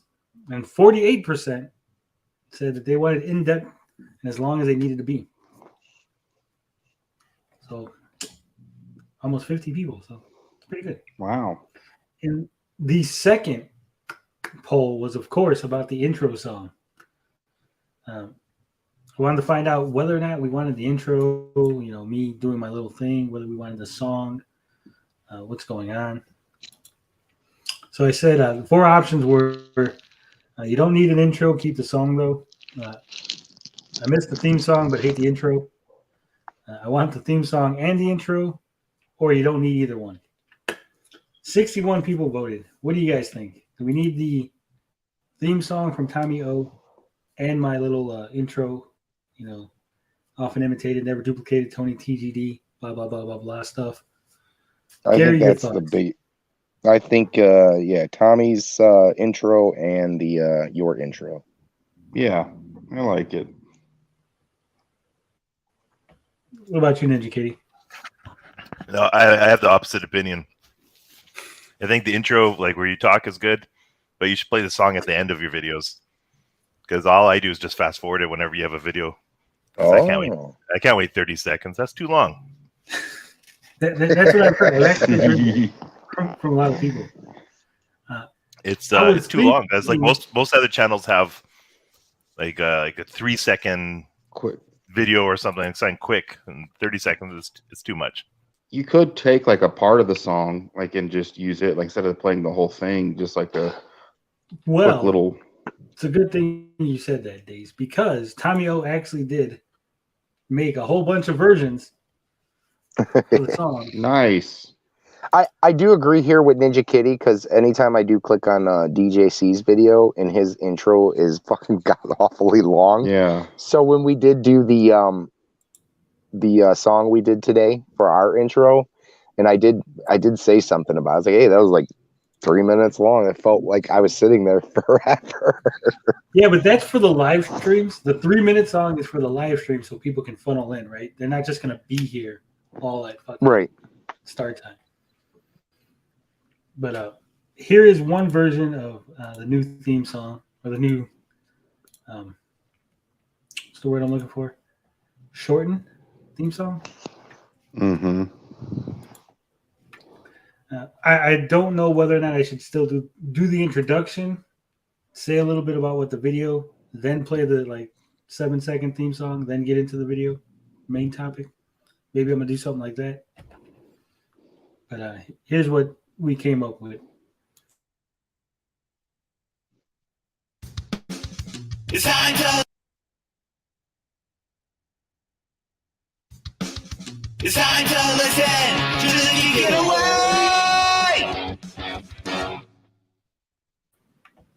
That's it. That's all you get. What do you think? Works for me. Yeah. Yeah, it's no call, no show says abbreviated.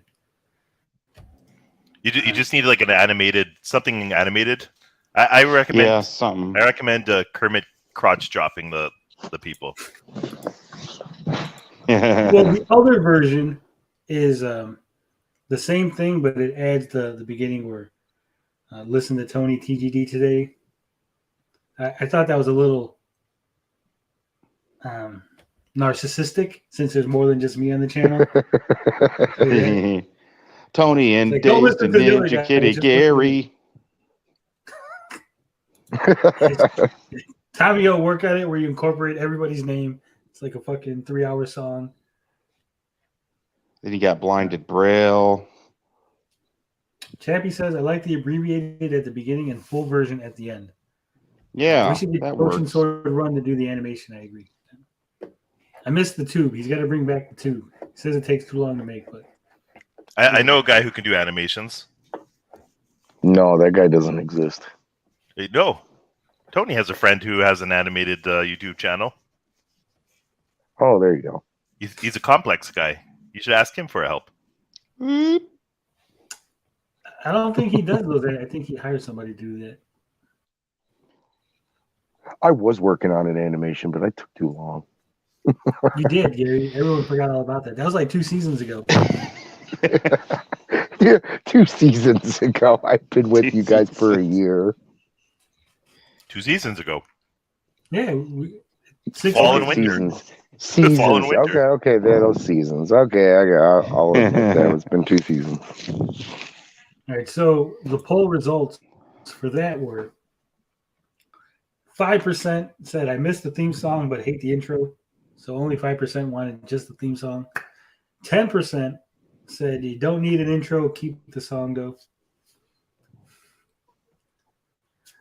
If you keep it, how long was that? Because I kind of missed it. Like I was messing with the kids. Looked like it was 7 seconds. If you keep it down to 7 seconds, I will animate Kermit the Frog teabag and the Intellivision Amico. I don't know, but 7 seconds Kermit. Is doable. You can't have Kermit. You gotta have only original. I can make like bootleg original Kermit. Frog. We gotta remember copyright, right? Yeah.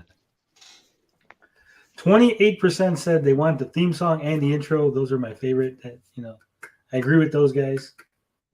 Keep everything because it's mine. 57% said, fuck it, you don't need either. No theme song, no intro, just fucking go into the video, start talking.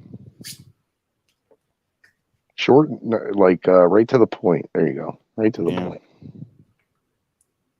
So, Tommy O says I might do a robot voice version. That'd be interesting. Animated Goatsy. Yeah, like he bends over, opens it up, and you kind of zoom in, and that's where the show is, because,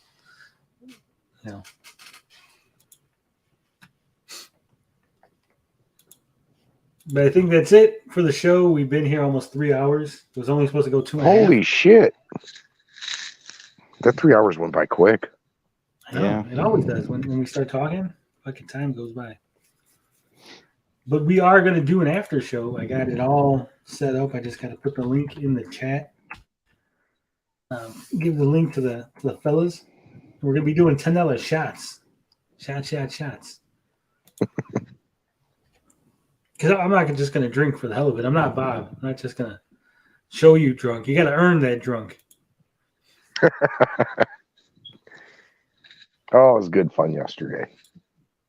Doesn't it look like Ninja Kitty's like staring at my guinea pig, ready to get it?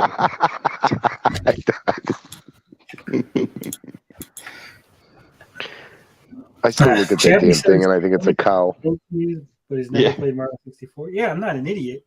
I know what things are. Star Blazer, you got to rewind the video if you want to know the latest on television. We don't give that stuff away for free. But it's nothing but a rumor. There is the link to the new to the after party. We will be heading over there in just a second. It's not active yet. You still gotta wait. Peace out, bitches. We'll be ending this one, starting the other one soon. Any closing thoughts, gentlemen? No. Good job. Gary sucks.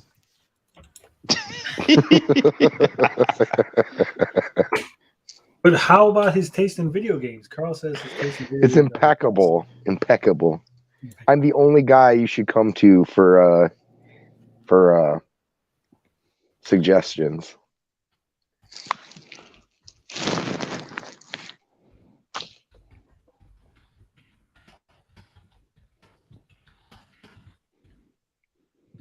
Ninja Kitty's just salty. He never had a Sega Genesis growing up. Yeah. Those are for the losers, man. for the poor people. No, I wouldn't say the poor people. Damn. It's like that. They were how much was a Super Nintendo $300 when it came out? $299, I believe so. Yeah. What was the Sega price? Were they the same? Probably. I was just kidding. I was referring to the poor people that go to the thrift stores. Ah, I just got the joke now. The people who buy Lee Trevino's golf. Yes, Make it exactly. seem like they're flexing with it. Lee Trevino's golf. I'm not joking. It was a game like that. Yeah, I know. I know. It might have been Freddie Couples. I don't know who it was, but it's Freddie Couples. I think it was Lee Trevino. Yeah, I think so. Fred Couples was a little bit. I don't know. Did he have a Genesis game? I think he was more of like the Nintendo 64 era. No, that was before 64, I believe. I don't know if it was Genesis or Nintendo. Oh, maybe it was. Yeah, because she was a little bit older. I mean, he probably spanned across all three. All those consoles anyway. So. All right. Well, we're ending this show. See you over at the after party. Take it easy. Love, peace, booty grease. All the good stuff. 3 hours. Listen to Gary complain about how Sega sucks.